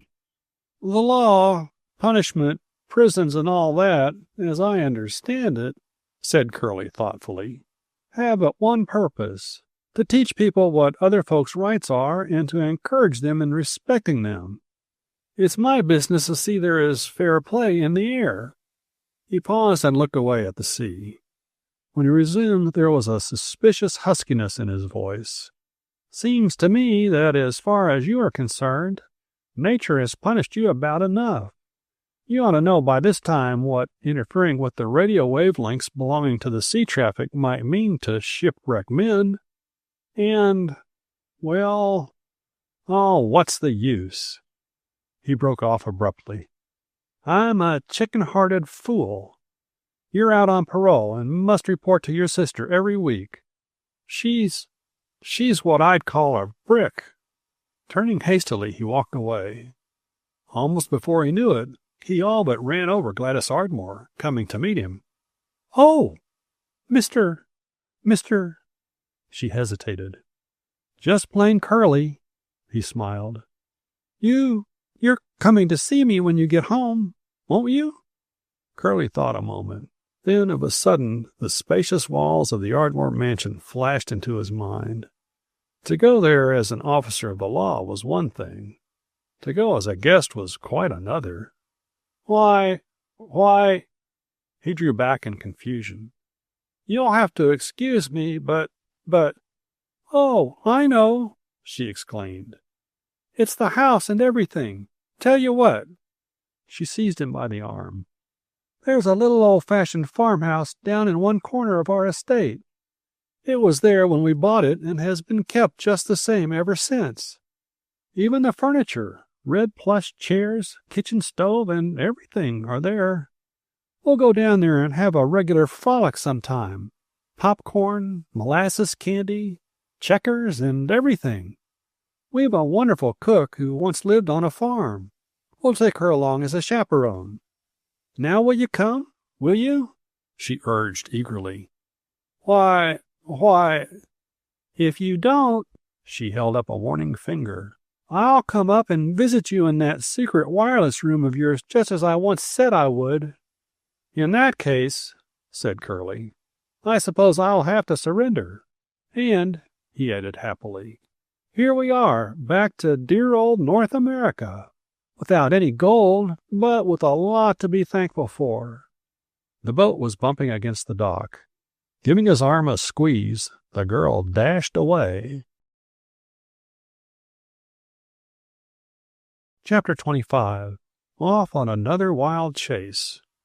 A few nights later, Curlie was back in the secret tower room. He was busy as ever running down trouble. Joe Marion, entering the room noiselessly, dropped a letter into his hand. The letter bore the insignia of the Ardmore family in one corner. From Gladys Ardmore, he told himself.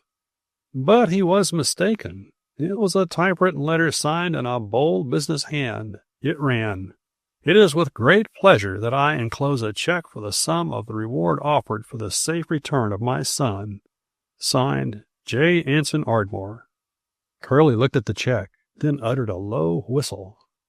Pay to the order of C. Carson, $10,000, he whispered. Then out loud, Joe, what would a fellow do with $10,000? Search me, Joe grinned back. You got the fever or something? He asked a second later. Curlie showed him the check. Why, said Joe, you might buy a car. Not much.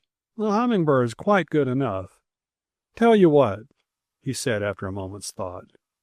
Just get that cashed for me, will you? Then find out where our old skipper and the engineer live and send them 1,000 apiece. After that, pocket 1,000 for yourself. Then, oh well, hire me a safety deposit box and buy me a lot of Liberty bonds. Might want 'em someday. And say, that reminds me. He pointed to a square of vellum which hung on a stretcher in the corner. Take that over to the big library on the north side and tell him it's a present from us. It's that map Vincent Ardmore gave me. It's worth $1,000, but such maps are not safe outside a library. Tell him to put it on ice."